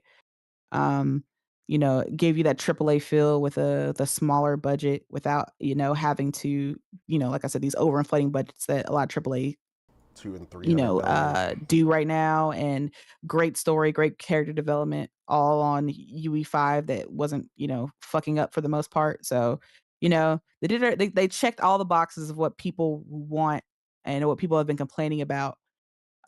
With our current industry, they did everything right. So I think they're kind of like the poster child of what people want. So that's why they'll end up winning. But yeah, that's kind of my feelings about the Golden Joysticks and the Game of the Year, all of the Game of the Year award things, ceremonies. Agreed. Yeah, like you said, ultimately it really don't matter. Like I said, several years running, we already know like when Game of the Year for us was Octopath Traveler 2. We ain't even expected Yeah, nomination. yeah, I knew it wasn't gonna get nominated. I was just like, I Yeah. was okay with that. I was like, it's fine. Yeah, it was like I really don't care. Still my Game of the Year. So Yep. yeah, that don't bother me It's none. almost as if what you play and what wins doesn't, affect each other. It really Like doesn't. my experience with the game, it's not gonna affect what wins GOTY. Nope. I don't know. It almost feels like GOTY is their validation. I mean, that goes to the same thing when people say let people enjoy things. And it's like someone can't let you enjoy anything. You just enjoy it or you don't. I was like, someone can't stop you. Someone's comment on the internet cannot physically stop you from enjoying a game. So people just need to stop the nonsense. Weeb, how are you feeling about it, sir? Yeah, about nominees. Mm-hmm. Yeah. Aside from what's it called? That Peak. Yeah. Seems a bit the odd one out, but Yeah, they slid that. I That was mean, slid it for the popularity contest. sure. I mean, yeah, Indiana Jones is. I mean, I know why it's in there because it did get high ratings at end of last year. But I mean, yeah, We want a Wolfenstein, please. Thank you. yeah, Machine Games, exactly, please. Listen, we don't. exactly. No more Indiana Jones, please. Please. Yeah, I don't encourage them. I know. Go back to what they're good at. I was like, a Wolfenstein Um, might feel real modern day right about now, though. Accurate. I mean, hey, that would be fun if they could just have it take place in modern day. Right? I mean, they were moving there, with They were. with Yep. Youngblood, so they could. Next Wolfenstein will Fi- take fi- place in America. yeah, final boss. Final boss is Mecha Trump. Right? Yeah, I mean, but yeah, I agree. Like, Expedition 33 is absolutely the front runner. I mean, like Omar said, they're like, I also love Yote, definitely up there as one of the best games of this year. But I think 33 is absolutely front runner. I'm also kind of yeah. I mean, I kind of wish Dispatch was up there, but I guess it's technically not complete yet. Before they made this list, I don't know how that works. I'm not sure if it then is eligible for next year. But Mm-hmm. and I suppose since we haven't seen the ending, who knows? Maybe the last two episodes they're they fumble the ball. I don't know. Though I highly doubt it. But yeah, other than that, the list is kind of what's what I expected. Everybody was gushing over Blueprints, Hades 2, Mm-hmm. Hollow Knight. So yeah, I mean, Pretty much nothing. everything is in there almost. Yeah, and obviously the obligatory odd one out, and I guess Indiana Jones is there to throw Xbox a bone. Mm-hmm. But yeah, and as for the controversy, yeah, I mean, I've seen it. Like, people are really going out of the way to somehow try to hate the game for, I guess, being too good, because that's kind of essentially what they're arguing for, and they're complaining about people gushing over it too much, when essentially all I'm seeing is people complaining about people liking the game. Rather, I have like, I think it has gotten the appropriate amount of love. Like, I what agree. I've seen on Twitter, on YouTube, whatever. I've seen that obviously, it was, when it came out, quite popular. Everybody was talking about it. I I've seen games, and I can understand to a certain extent. There are games where people are glazing it, either for having an agenda, because oh yeah, it's exclusive to my platform, or they're glazing something, and because it's popular. I get Yeah, that. um but I don't see that being the case for Expedition 33. That game deserves all the praise it got. um and yeah, I mean, if something generally good, there should not you should not be ashamed to be able, yeah, to have to admit that. Um, I mean, and of course, games can hit differently for everybody. Like, I know people who like Duck Bonanza, like, is a game. Again, that's probably, I would say, this is to throw Nintendo a bone. Um, I Oh man. like it, but I would not put that on there with the likes of Expedition or Yote, or Split Fiction even. Like, I guess that word sort of would be from this list my top three. Because yeah, I mean, it's fun, certainly, but also it doesn't feel um sort of, yeah, how is it doesn't feel as revolutionary as people are pretending it to be. I mean, yes, it's I for agree. really cool that you can smash everything, but on the other hand, like, we've had games where you can, everything can be destroyed. And Red the question faction, is, baby. like, does I said red faction. exactly, I was thinking the same thing. But yeah, I mean, it doesn't revolutionize sort of the concept of essentially platform gaming per se. And look, like, again, I like it, but give me Donkey Kong Country any time today. Like, I love that. That take on Donkey Kong, that you know that peak rare IP. Uh, absolutely amazing. That's sort of how I enjoy my Donkey Kong. Like I think generally like when they went 3D, like with Donkey Kong 64, like that's sort of when they made a mistake, because it just didn't work. Like it was basically like every other 3D platform at the time, like with Mario 64, which did it way better. Um, it just wasn't as fun as playing the side scroller version. And I guess even though they have made attempts of doing that, they didn't never really capture that magic again that Rare had. I guess this might be the combination of the gameplay, the for the time incredibly impressive graphic, and still hold up very well, and a fantastic soundtrack. Um, yeah, but again, like to each your own. Like I said, I do truly respect if you're generally think that's something you love more than Expedition 33. If that's your cup of tea, like I can get that because not everybody likes the same thing. So that's sort of what like when Ninja Gaiden 4 is a perfect example. I mean, I'm not sure if anybody else here in the panel played, but like I absolutely love it, but I also love the genre, and I love Platinum Games, and I love what they did with it. And it, to me, it wasn't as much as being invested in the series, which I'm totally not. Like I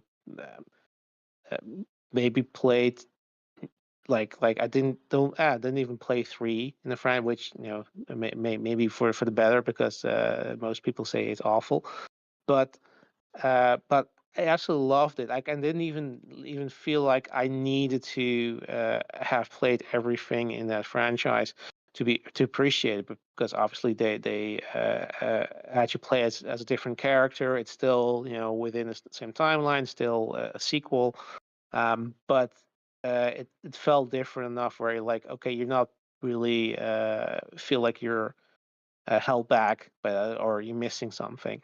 And the gameplay was just immaculate, and that's where you're like, if that it's so much fun to play it, then it doesn't really matter if the story is maybe fairly straightforward. It doesn't have any surprising twists and turns. Has a baggage of being the fourth part of the series. So might make you feel you're obligated to be invested in it. Like I wasn't bothered by any of that, and I thoroughly enjoyed it. And I get if you're not into that, if that's not your preferred gameplay style, if you don't love character action games as much as I do, then I can totally get where that's not gonna be enough for you to put it above anything else that came out that year. But to me, if you had asked me to make a list of Game of the Year contenders, like I would have put that Ninja Gaiden 4 on there just because of how much I loved it. And it is generally a good game. Like it's not like that it got a 6 or anything, and I'm just the weird one that I like it. Like no, the game got good reviews, and it's just not, I guess, put up there because of reasons. Like it's not Nintendo. It's not.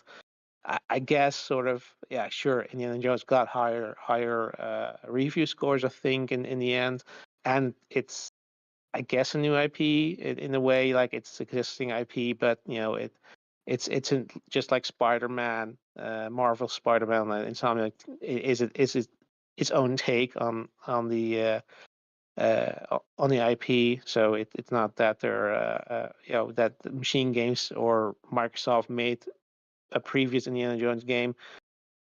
So yeah, it totally is. In that sense, I can understand why it's on there, but like if you ask me, like it doesn't hold a candle to how much fun I had with Ninja Gaiden 4. Um, but yeah, I mean, again, like if you really like a game more this year than Expedition 33, it's perfectly fine. If you think that game deserves to be Game of the Year, sure. Like you said, like it doesn't bother me necessarily if it doesn't win. It would surprise me if Expedition 33 doesn't take it home this year with how much love it's gotten and how popular it is, and I mean, and deservedly so, because it did, like you said, and it did so many great things for people actually getting interested in in turn-based RPGs like never before.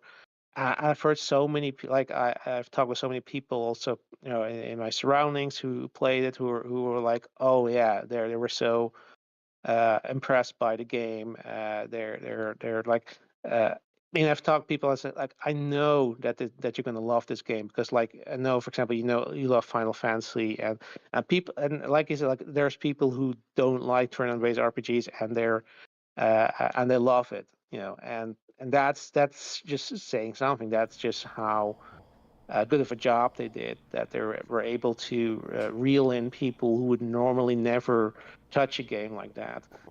It's a testament to what they've achieved, and that should be rewarded. But again, like it's meaningless in the sense that any award show is meaningless, and like it's not like compare it like with the Oscars. You could still say, okay, yeah, if you're an Academy Award winning actor or director, yeah, that's gonna open doors for you that wouldn't be there if you didn't. But for a game developer or publisher, I don't think anybody's gonna anything's going to change with you winning the game awards. It's I don't know. Maybe it's going to give you a small bump in sales, but probably for the most part you already made those sales. I don't think anybody's going to get a bonus for dependent on whether or not they win the game of the year. But yeah, I mean, still, I won't deny that it does feel good if you see something that you really enjoy getting the appreciation that it deserves. And yeah, it sort of it at least gives you the idea that I guess people in general and the industry or the games media at least has some level of taste where they understand what actually is something that deserves to be recognized and get recognition over what's maybe the most popular thing or generally, or sells the most things, like, because then I guess Call of Duty will be Game of the Year every year. In a nutshell, Expedition 33 is going to take it home and all award shows, mark my words. Yeah, no, I agree. I agree. It's going to be interesting to see what happens, but ultimately, it's been a banger year. Yep. Lastly, covering and getting into Square Enix, who has been in the news for a lot of the wrong reasons lately, despite having a solid set of releases here on their smaller title front. Square Enix, so this is multi-part because all this news literally came out at once. Square Enix says they want 70% of its QA and debugging work to be handled by generative AI by the end of 2027. Again, I don't know what the hell they were thinking. That is a crazy statement. Most people can barely get AI to do what they needed to do now.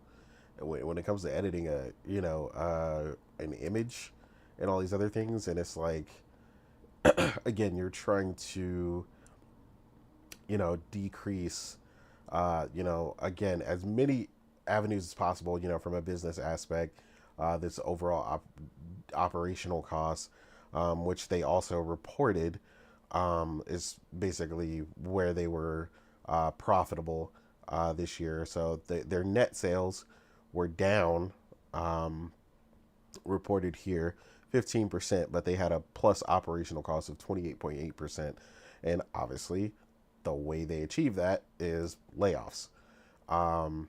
So they achieved that with layoffs because one of the main things was their HD games net sales were down due to a decline in sales of new titles compared to last year, which also had Kingdom Hearts games on Steam. But the subsegment returned to profit due to lower development costs. Obviously, they're not developing as many games right now. They cut back on a bunch of other stuff.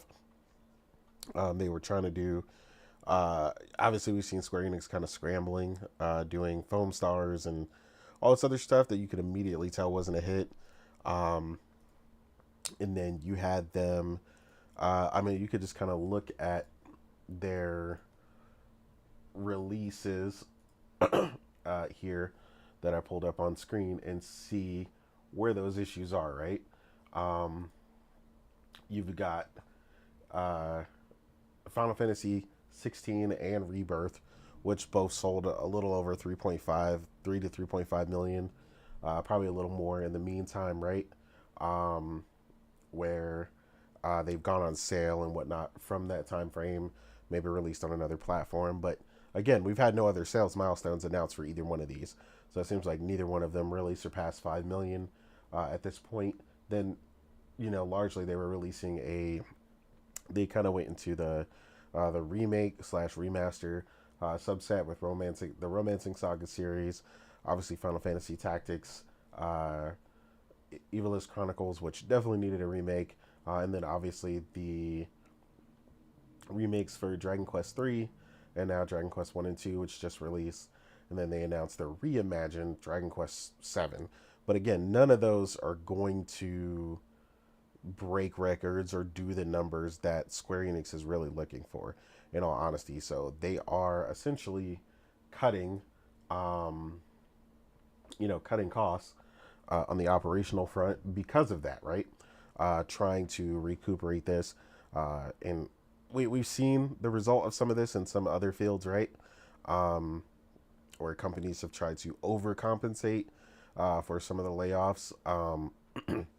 I forgot what company it was, but one of the companies recently had fired a bunch of people and then had to rehire a bunch of people to come back and fix the code because they had AI do the code, and then basically it broke and none of them knew how to do it or recognize it. And again, this is the problem with people being overly dependent on AI. Like, yes, I know people who are programmers that, have the AI do certain parts of the coding that they don't want to do that are kind of redundant. But again, they understand what is being input, what is there, and they know how to read it and, debug the coding and so on and so forth. But again, trying to pass this off to this, is crazy. It was like you have YouTube trying to do the same thing, and you got people getting copyright strikes when they shouldn't be, and getting videos taken down at optimal times that are crucial for monetization. When a video is new, it's hot, and it's on topic. So again, like I said, a lot of companies seem to be in a rush to kind of replace this, and it's like, really, that's not their problem half the time. That's not really their issue.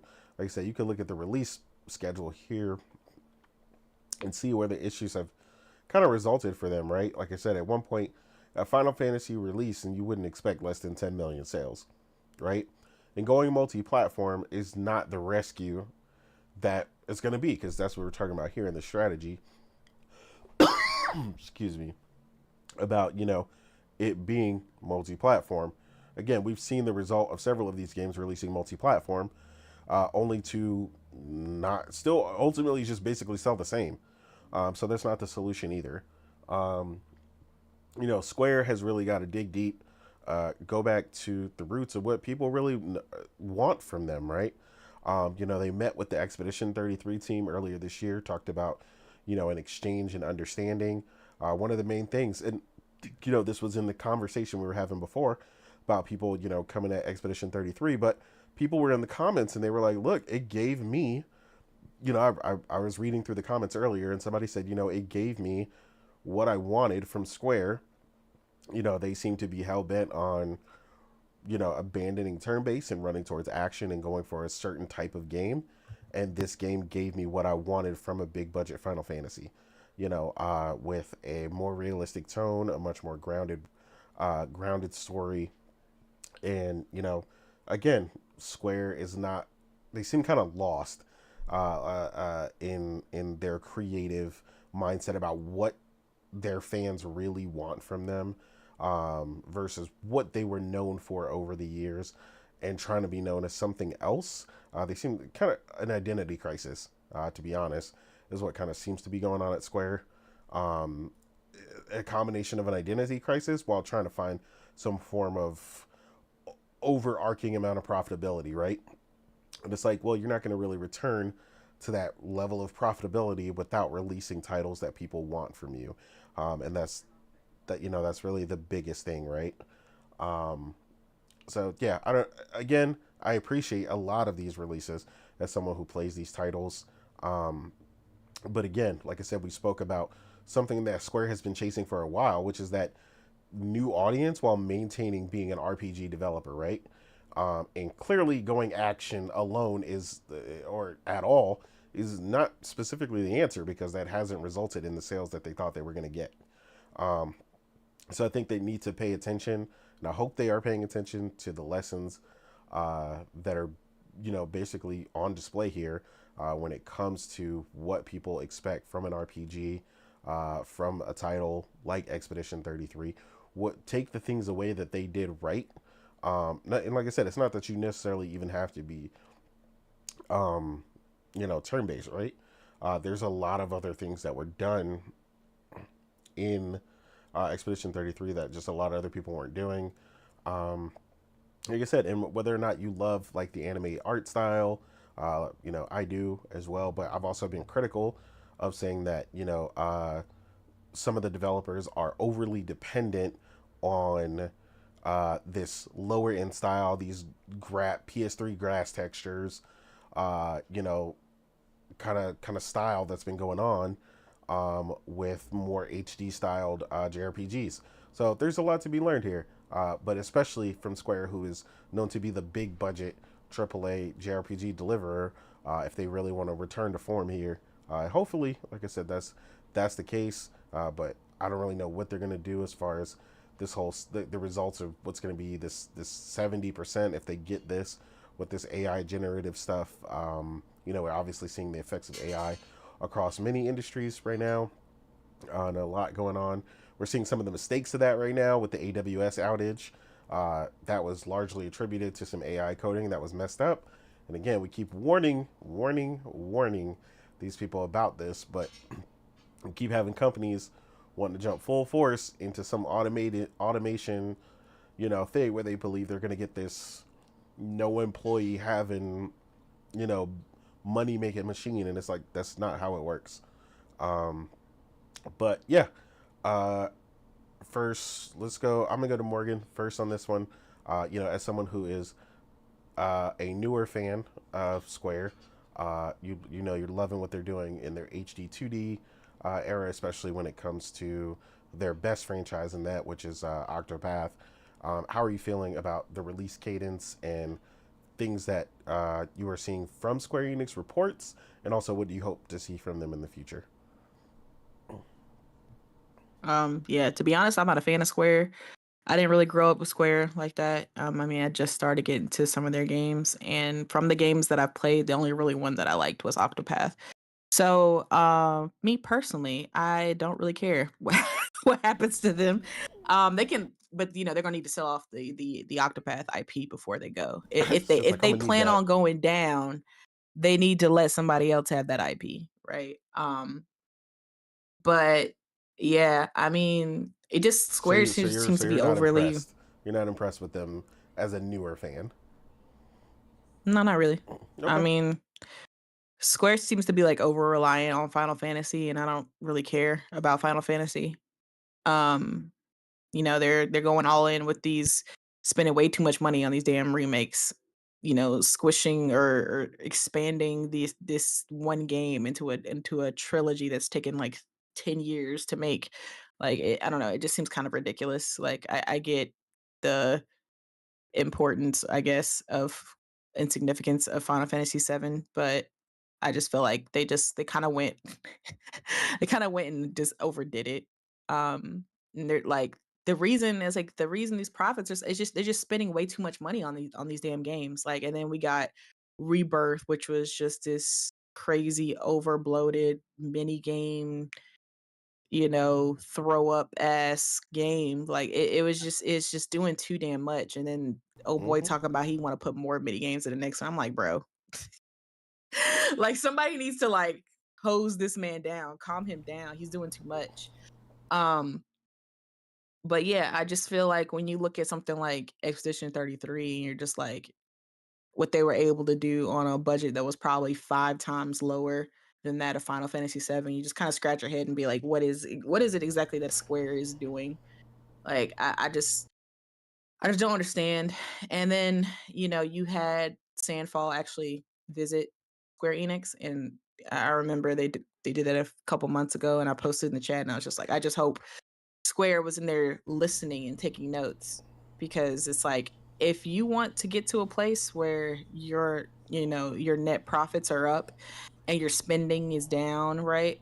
You need to start making games like Expedition, and I don't mean copy and paste what Expedition did. I'm talking about the formula. I'm talking about a lower budget game that gives you the production value of a AAA game, right? With the great writing, the great character arcs, the great gameplay. Go back to what you were known for, which was that turn-based game. Stop trying to, oh, we want to appease the West, so we want to do more action-based because that's what people like, right? So we're gonna, people like action, and people like Game of Thrones. So we're gonna make a Game of Thrones game that's action-based. Like that's just literally what they did, and it's just like like like the quote that I shared earlier in the chat by Vince Gilligan, the creator of Breaking Bad, where he was just like, in a world like we live in a world of IP where the safest thing to do is just to reboot something that already has a proven audience. And it's harder than it's ever been to get something out there that that's not based on a previous IP or a comic book or a video Yep. game.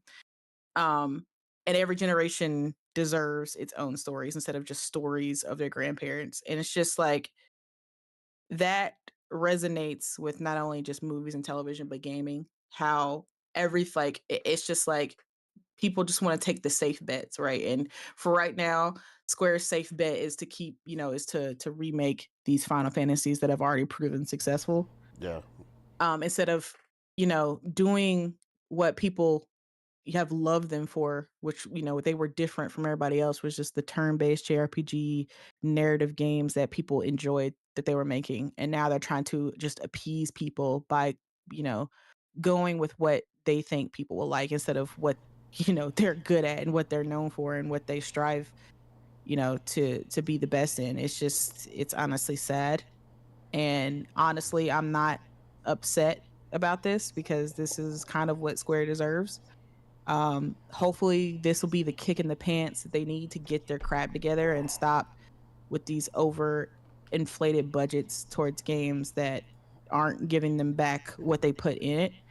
And hopefully if we get to a point where Final Fantasy 17 is a thing, they kind of take notes onto what's going on, and that turn-based is not dead, it's not dying, it's not something that needs to be put to the side because it's antiquated, right? People want them, you just have to make a good one, right? And don't like you have a IP that's already showing that with Octopath Traveler, right? Like a beloved IP, scored very well. Sure, it didn't sell that much, but it's like a small 2D pixel art. But imagine putting that into something with the graphics of a Final Fantasy or something. And imagine how well that would do, right? The graphics of an Expedition or something like that. Yeah. So it's like I just need Square to open their eyes, but unfortunately they're honestly just following what, the shareholders want and what they think will appease the shareholders. And when you try to appease shareholders, you're never going to, please gamers, which is why independent developers are making the games that gamers want because they're not worried about appeasing anyone, right? They own the company, they're making what they want to make, and that's what gamers want, right? Yep. So when you're this big company that has to answer to suits who want certain metrics and they want certain incomes for their quarterlies, then you're thinking overall like, okay, we can't really make this game that we think we're gonna like because we have to meet these metrics that these people who've never really played games, but they just want their third house in Malibu. So we have to make this game big and action based because that's what we've the surveys we've taken, that's what gamers seem to like, and that's what we see that gamers seem to gravitate towards. But again, then you just become another of those studios that just kind of falls on the wayside. You're not Square anymore. You're just this Cog in the background machine. studio that's just doing whatever everybody else is doing. Yep. So yeah, I mean, again, will they learn from this? Probably not. Probably But not. but again, it's not like I feel bad for them about this happening. And then of course when we got the news of this, they want to go to 70% AI, for their Q&A, and it's just like, yeah, okay, I get it, Q&A, it's a lot of busy work that happens in Q&A, but 70% to jump just to straight to 70% AI is insane. It's crazy. That's a lot of overhead, and that's a lot of that's a large chance of some shit going completely wrong by relying that much on AI for one division, especially in a division that y'all need a lot of help in because the state in which Final Fantasy 16 and Rebirth launched in, y'all need as much help in Q&A as possible, and to put an AI in charge of that is not going to help the situation. Remember like Rebirth launched and 16 launched in that Vaseline ass state on base PS5 where it was just looking washed and the 60 wasn't even locked, and it was just a whole bunch of optimization issues and things like that, and it's just like now you're just turning over Q&A to AI. Okay, I mean, honestly, it's just gonna make sales worse if your game comes out even worse than your last releases, but okay, sure. Continue down this path, Square. We'll see where it leads you. Yeah. Yeah, they definitely need to I don't know, move carefully, man. I don't know, they really need to stop, like I said, they need to stop relying on the Final Fantasy name to carry whatever they do or whatever they choose to do. It's just not going to work that way anymore. Yep. And I know Dragon Quest has kind of done that for them to some degree as well. And kind of the same thing. Stop relying on that. Stop relying on telling the same story. And this is something that I've also been a big thing on, where I said, stop telling that teenage coming of age story, hero of light, grab the light sword and save the planet thing. Like, hold on. I'm not gonna stand for Dragon Quest hold slander. on. I'm not done. Get him. I'm not done. Get him. I'm just saying, don't continue to do that constantly. I'm saying, because Dragon Quest is great. There's not to say that Dragon Quest is a great franchise, but them in particular wanting to bring in, if you just want to attract, people who just like Dragon Quest, then keep doing the same thing. But they have other IPs and other things that they need to bring forward that they haven't done. Like I said, Final Fantasy has been a fraction of itself for years at this point. They're claiming they're going to do something new with Final Fantasy 12, but we haven't seen Final Fantasy 12 in like 3 or 4 years since they announced it. So heaven only knows what's happened with Final Fantasy 12. And like I said, they're relying on a bunch of remakes right now and remasters of those other titles to try and, supplement some sort of income in the meantime while they're not putting out these other titles. So yeah, they need more big budget titles than just Final Fantasy and Dragon Quest. Like, it's just not going to fly anymore. Like, they're not going to generate the money they want. You're talking about a company that used to put out stuff like Parasite Eve and Xenogears and all these other games and Vagrant Story and so on and so forth. And it's just like, they just are not kind of doing what Morgan was saying, like the pluribus or whatever, like how he said they're constantly depending on known IPs or the few that they've bothered to continue to develop, and then like, oh, just keep releasing those or rebooting those and then just keep going from there.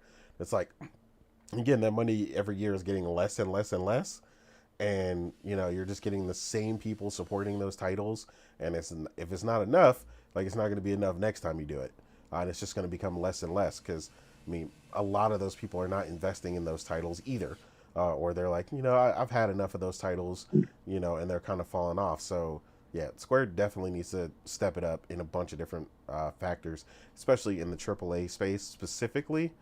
Like, there's just no other ways about it if they want to be a part of that that upper echelon in AAA, return to being the known big AAA, JRPG juggernaut that they used to be, because that's what it used to be at this point. But yeah, Weeb, go ahead. How are you feeling about the 70% AI conversation, the layoffs? Were you done, Morgan? Sorry, I didn't make sure I didn't cut you off. Morgan. She isn't talking to you anymore. Okay. Yeah, I don't know. She's probably eating. But yeah, like I said, the layoffs and the restructuring that's happening in order to obtain and maintain these profitabilities. And then, like I said, how are you feeling about the future outlook of Square? Are you excited for what they're showing and coming up with for you personally? I have the surefire solution for their woes. Just re-release Terranigma, and you will be raking in billions. I guarantee it. See, I didn't see. I even forgot to mention that. And they released one of your favorite games of all time as well. So see, there you go. And it's like they're just not releasing those titles anymore. So Who would yeah, make him the Parasite Eve remake or remaster? it's a new game. It's not a remake. It just looks like Parasite Eve. But they're Oh, so basically it's not they're connected to basically Parasite Eve. Gotcha. no. Go ahead, Weeb. So it's like Bloodstained, so it's sort of spiritual successor, I guess. Yeah. By the way, Terranigma, the problem with Terranigma, for information, is the rights issue is complicated because nobody knows who owns it. Because the studio who developed it is defunct. Nobody knows where they are. Yeah, and so I guess that's kind of the problem why the best game of all time doesn't get a re-release. But yeah, I mean it's typical for Square. I mean, Square when NFTs were a thing. Remember those? And nobody's talking about this anymore. Oh man, it was gonna be the next big thing. Yeah. What was that? The future? Like that? That was the biggest scam of the crypto bros of all time. Like that was so obviously a scam, and people still fell for it, including Square, because they thought they were gonna use that to make games, even though they probably didn't have a clue what the hell it even meant. And I felt like they're doing the same thing. Look, clear, like, yeah, you kind of have to embrace AI these days to not fall behind, and especially for a software development firm, like you have to know what it is, how you use it. I mean, I have to use it as well in my daily work now. But you also have to understand, like, it's a tool. It's not a solution to all the world's woes.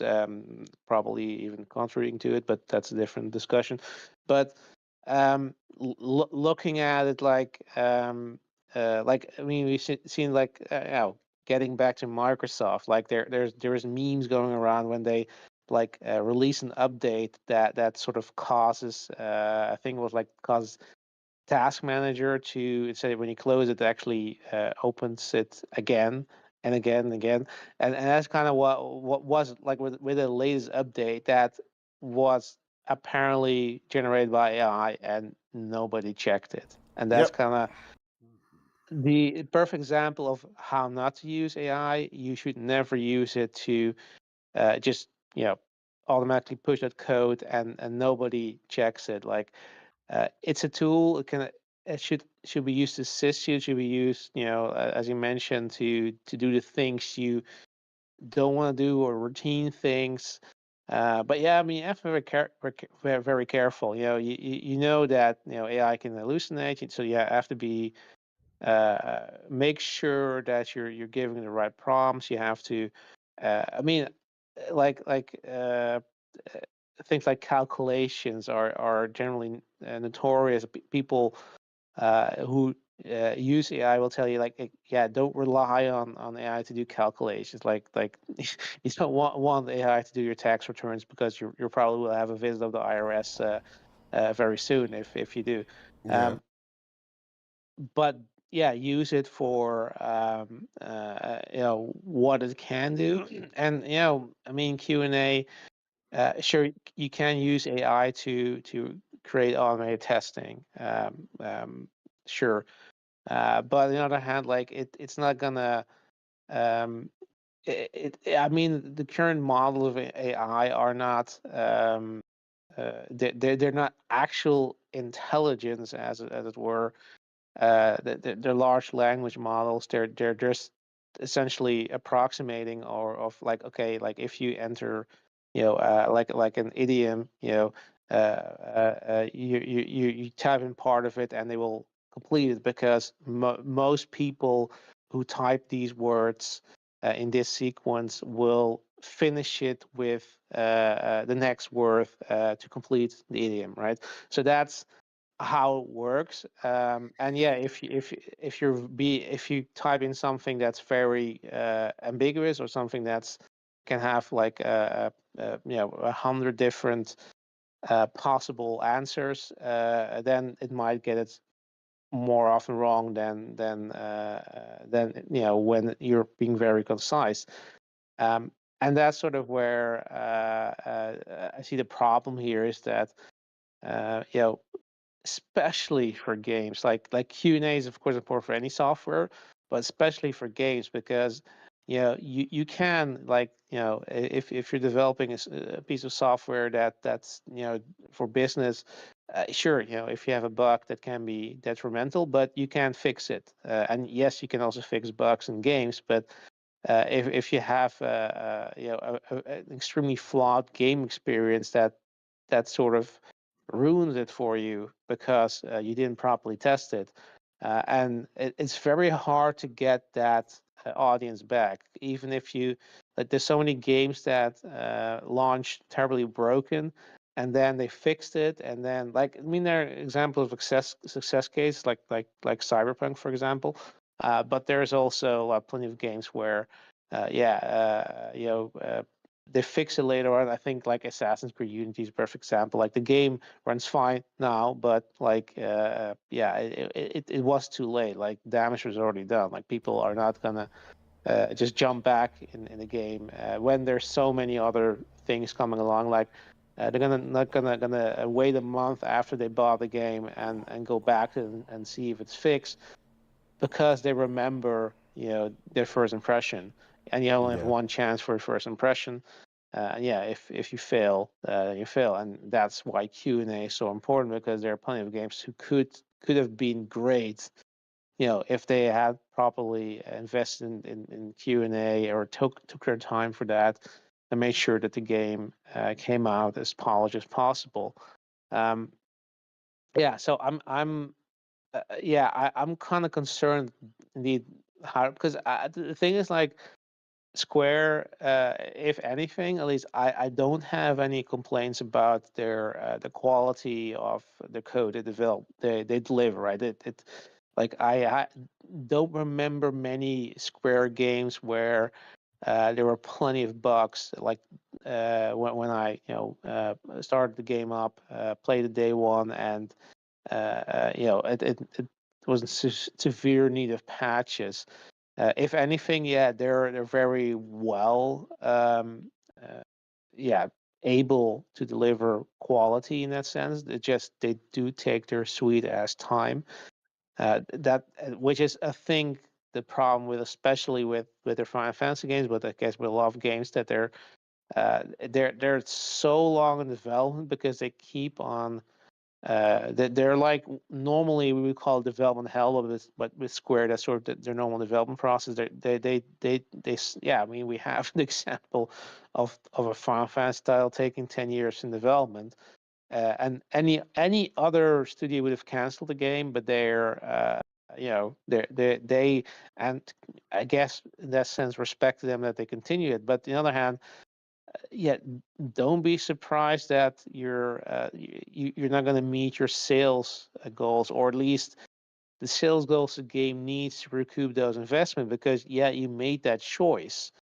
And you can't just expect that just because you spend 10 years in developing a game that the fans are suddenly going to buy 10 times the amount of copies that they normally would, or they're sort of obligated to like it, because yes, that's also a problem. If a game spends 10 years in development, there's a good chance that when it comes out, it's obsolete. It's behind the times, or people won't like it because it feels like something that doesn't have a clear vision and is all over the place. That's sort of the curse of Square. I think they have a pedigree. They have a certain status, a certain idea of themselves, that they're this A-tier market leader in terms of RPGs, and they're I guess a bit full of themselves in that sense, that they sort of feel like they're entitled to all the sales. They're don't and it's the weirdness is that in the sense they don't listen to the fans, because like Omar mentioned, I think she was the director or one of the developers of Rebirth. Next time I want to put in more mini games. Well, I think the general consensus, the general consensus, people thought there were too many. On the other hand, like they are trying to streamline too much, like with 16, to make it as far away as possible from what their original identity was, because I think that sort of is what will appease the Western audiences. Well, it does the exact opposite. I mean, we've seen. I mean, the numbers don't lie there. But in the end, I guess that's the same, coming from the same place, because it's not that they're listening to this. It's not like they're asking, what kind of game do you want to play? No, they're assuming that they're just basing it on data they're seeing, or trends they're seeing, or chatter on social media, whatever. But they're not basing that on asking their fans, what do you actually want? I mean, I think, I'm not sure if they did a survey. I mean, I know some Japanese developers have sometimes given out surveys and asked people, hey, what's the next IP you want us to work on? But if they had any sense of that, they would have, like I said, they would have, re-released or made a remaster, remake of Parasite Eve. I mean, look, like Square has way more IPs than just Final Fantasy and Dragon Quest. I mean, they also, Nier Automata is a game that they published. I mean, give Yoko Taro a bag of money and let him make another Nier game, or Dragon Guard game, or a new IP, whatever. Like, that man is a mad genius, and he should be given all the money in the world. But again, like, it doesn't need it, because that's the point. Square should accurately budget their games for what they want to make. I think the Dragon Quest, though, as much as you want them to appeal to more than just the Dragon Quest fans, I think they do have the right idea. They're now remaking those games, but they're like, that franchise doesn't really need to change, in my opinion, because that franchise is I think at this point they're at least in Japan their biggest franchise. It's bigger than Final Fantasy, and that is doing exactly what it needs to do. Like, okay, they need to bring out 12 already, but it is that I think that's the one franchise where they stay true to what the fans want. They're delivering the experience that you're used to, and like 11 was amazing. It and it, everything sort of what you, in a sense, I think what you probably also would want, in the sense that it's making it look better. It's up to par to it at a point to graphics of of what games are supposed to look like. It had an amazing story, and yet the gameplay was, while not complicated, was definitely on par with the series, and and delightfully straightforward. Because I like turn-based games, but I do hate it when they try to make it overly complicated, which is also why I, for example, have a hard time getting into the Trails of the Blue Sky series, even though I love Falcom and I love the East series, but I have a problem getting into that because it has a certain way of like, even with it's called the remake they made. I think you had the same thing. Uh, um, Trails of the Blue Sky. I'm not sure, but thing Trails that in the Sky you first. Yeah. yeah, that they have this system where you can switch between action, or an ARPG and turn based, and it's awkward because you're also not sure what are you supposed to do. Can I just choose either, or is there a certain strategy here where I have to do in certain situations this or that, or first do action and then turn based, or vice versa. Like, that's kind of thing is that where I said, like, even if it in the end may make sense, it does feel like, yeah, you're making it overly complicated, or at least in a way, you add a complication that makes it less fun. And that's kind of the other side of the coin, where it's like, yeah, no, keep it simple, keep it but make it exciting. You don't have to necessarily reinvent the wheel, or try to be different for difference sake, I guess. But yeah, that's sort of where Dragon Quest works, where Final Fantasy, at least most recently, doesn't work. Is Mm-hmm. that they keep changing it, and now they're sort of going the opposite and think, okay, we need to make it as at least turn-based as possible, and they're like going overboard, and they're not they're basically losing their fans, because in the end, like, who's this for? Is this the fans aren't happy because they don't recognize anymore, and new players aren't really interested in it because yeah, okay, cool, you're trying to make it Devil May Cry type Final Fantasy, but I have Devil May Cry, I can Exactly. play that.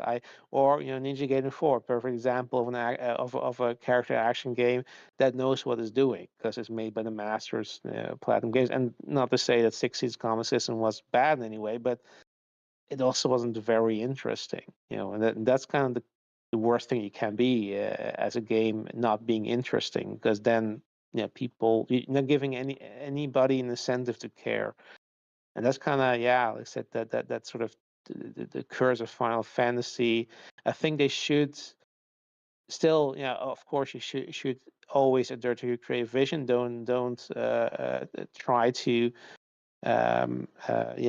do everything fans want, and just give them fan fiction or fan service, but you also shouldn't be so stubborn that you sort of think that you're better than your audience. You think that they know what they should want, and just and then be surprised next time that people are still complaining, and your game isn't selling well.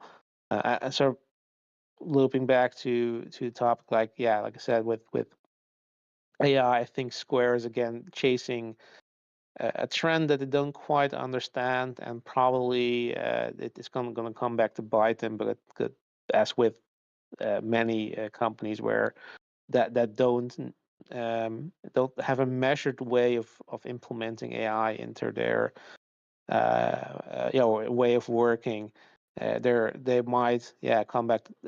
No, it would not be surprised if they release a game that's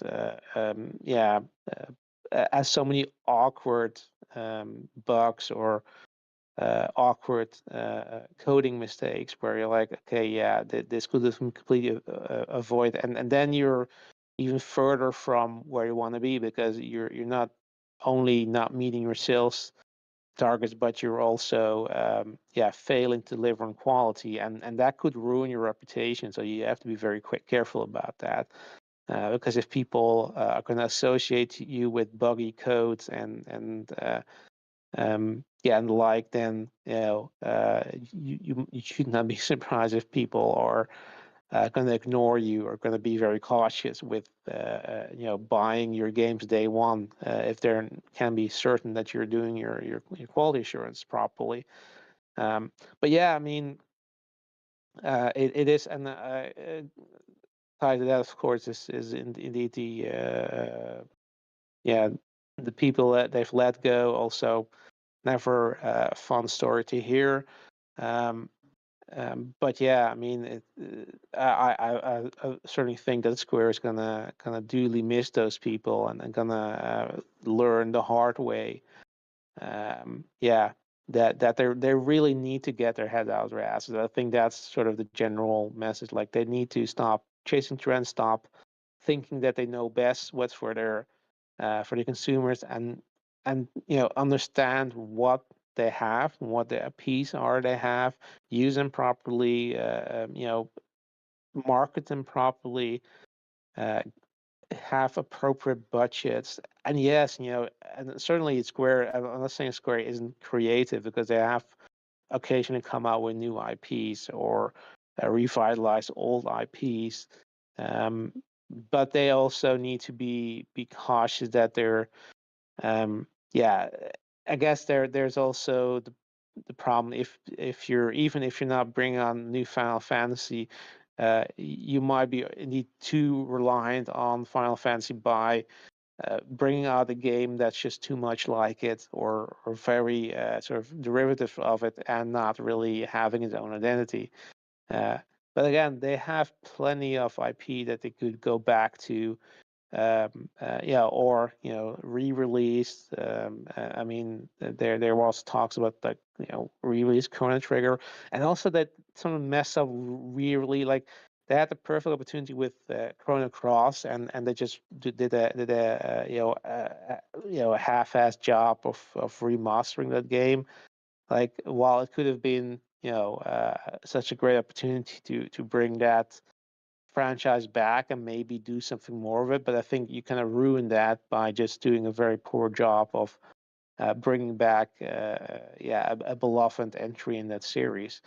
And that's kind of the way Square is. So I'm again, not surprised they're doing it. I'm not happy about them doing it, and yeah, I don't know how they're ever gonna figure it out, and understand, like, the answer is right in front of them, but they just have to, like I said, get their head out of their asses, and touch some grass, I guess.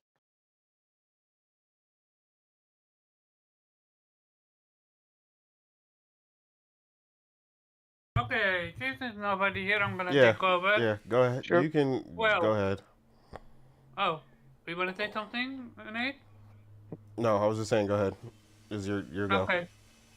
Yeah, I'm the one that shared this thing with you guys, so the second I saw that, I had to remember our conversation, me and you, Nate, how Square Enix are notorious when it comes to their games on PC, especially the Final Fantasy when they port them over.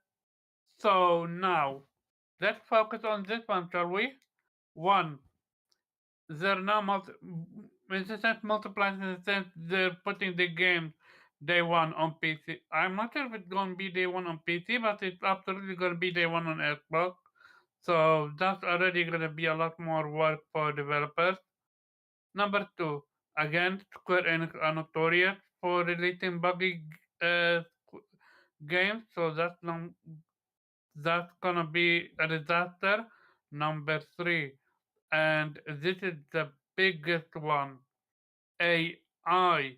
You're gonna trust AI when you can't even do it yourself? And this is a disaster beyond a disaster.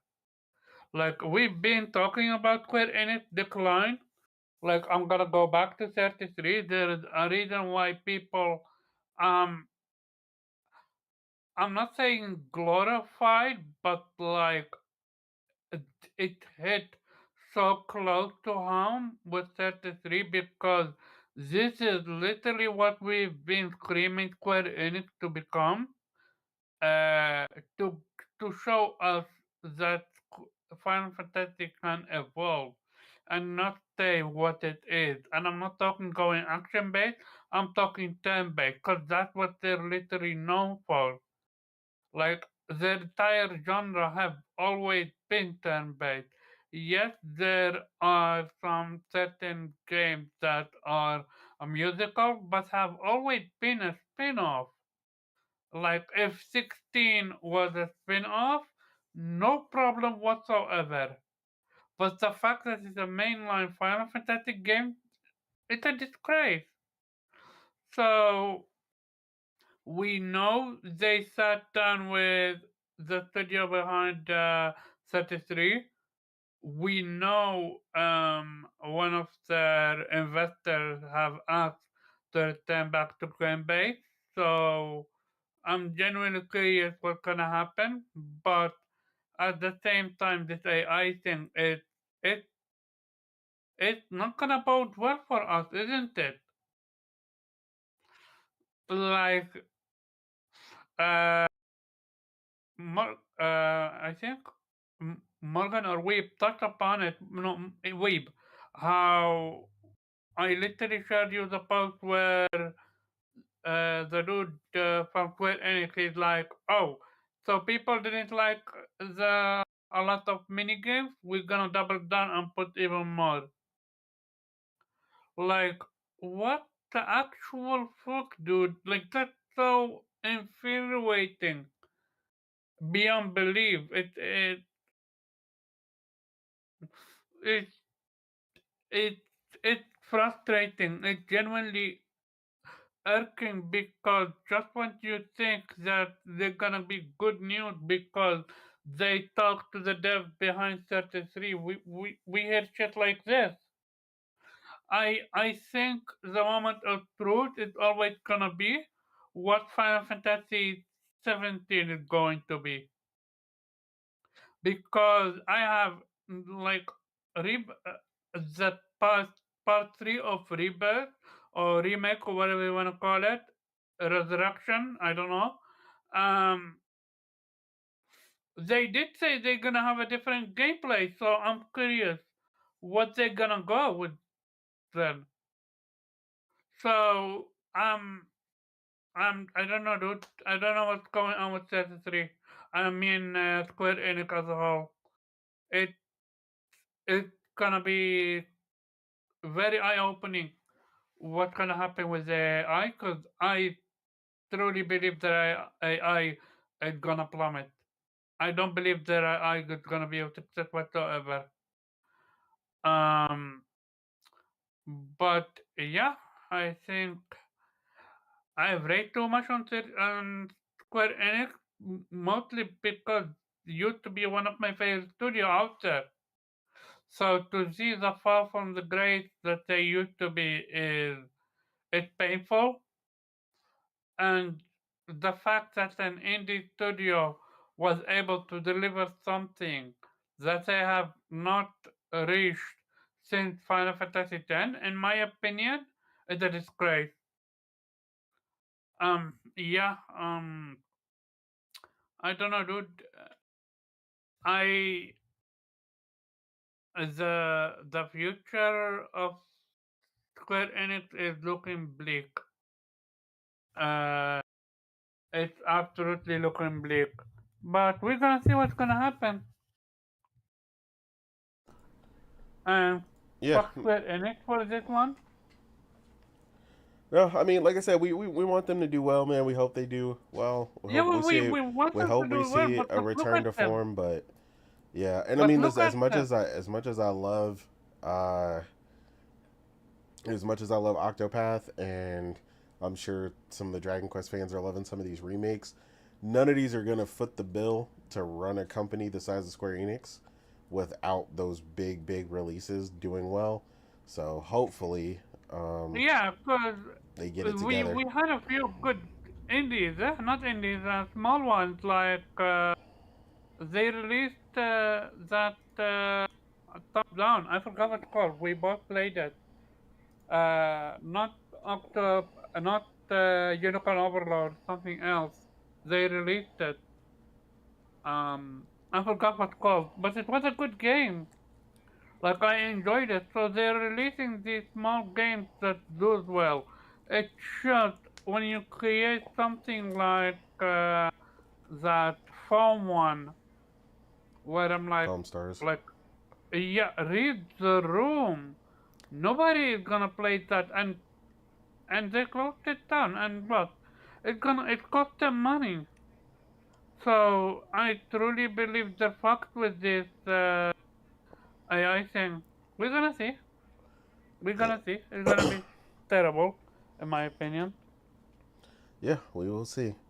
But yeah, with that, Where is Kingdom Hearts 4? I gotta say that. Where is Kingdom Hearts 4? I yeah, in the ether somewhere. I mean, we haven't even really seen it, so we'll see. But yeah, with that, we're gonna get up out of here. It was a good show. Shout out to everybody who came through. Um, Weeb, let the people know where they can find you, sir. Yeah, you can find me on Twitter and Blue Sky as the Weep Share of the Infant Rhizome. As I said, good show. And Otter Nation. Otter Nation. Otter Nation. Morgan, where can the people find you, ma'am? Yeah, they're about to find me on Discounty. That's where I'm about to be for the next forever man. foreseeable future, unless my best friend wants to play Power Wash Simulator, then I'll get on that with him. But yeah, you'll definitely find me on PSN playing games. Play your games, all right? Because the end of the year wrap-ups are approaching. Right. And some of y'all are about to get exposed, okay? Y'all might want to start clocking in some hours now, because those wrap-ups are about to be posted, and some of y'all's wrap-ups are going to start looking real scary. So yeah, play your games. End of year's approaching. We're about to see, the game of the year conversations. We're about to see the games that are going to be announced, the world premieres, all the fun and exciting stuff. So it's been a great year. I can't complain. 2025 has been a great year in gaming. And next year's going to be even better. So yeah, Otter Nation. Otter Nation. Otter Nation. And Omar, where can the people find you, sir? Okay, so first, I forgot to mention it was my birthday this week. And other than that, shout out to Kay. Her birthday also this week. So, two birthday in 1 week. With that being said, shout out to everyone that came through. Hit that like button, share the stream out. You can find me and Carbon_Job on Twitter and Otter play a Vitamin D podcast every Wednesday, 8 p.m. Eastern Standard Time. I am debating to make a topic of for next week, turn-based or evolution of it. Which one do you prefer and why? It's gonna be a good one. And yeah, I am your host, Innate, or known as the Real Innate on Twitter and Blue Sky. Yeah, like Morgan said, the wrap-ups is coming. So don't hide, because we'll find you. So it's going to be a real interesting time. But yeah, it's been a great year as far as releases go. Hopefully the industry as a whole gets healthier as we see some of these up-and-coming studios with devs leaving some of these bigger studios to make some of these really amazing games that we've gotten. Exodus and all that stuff coming next year. So a lot of really good stuff coming from significantly smaller studios being capable of creating, games above their weight class. But yeah, Like I said, thank you again for everybody who came through, and we are out of here. Otter Nation. Donation. Auto donation it is.